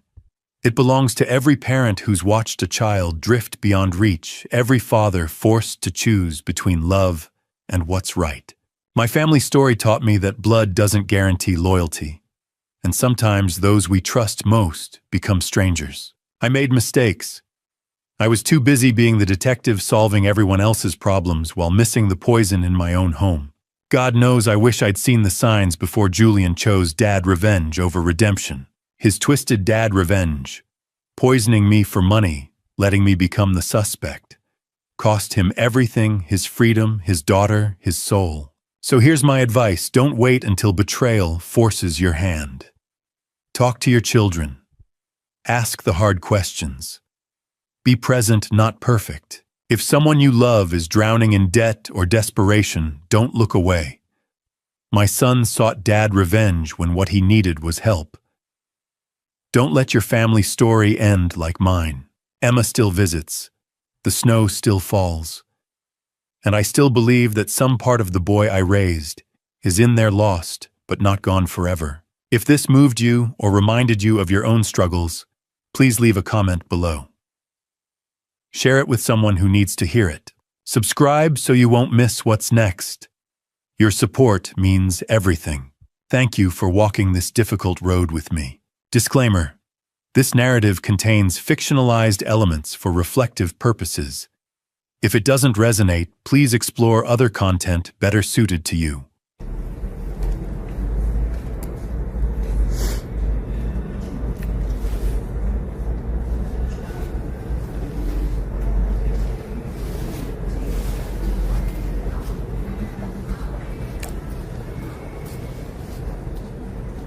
맞아요. 성실하면은 결국에는 그 노력은 배신하지 않는다 그렇게 얘기하잖아요.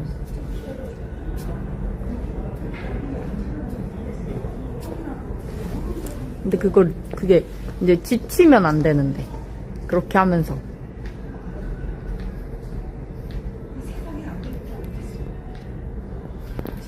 아라 언니 어서오세요. 네, 잘 잤어요.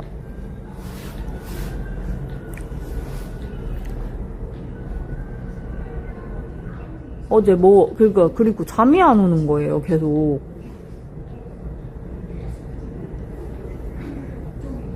그러니까 감성이 있는 것 같아요. 그게. 감성이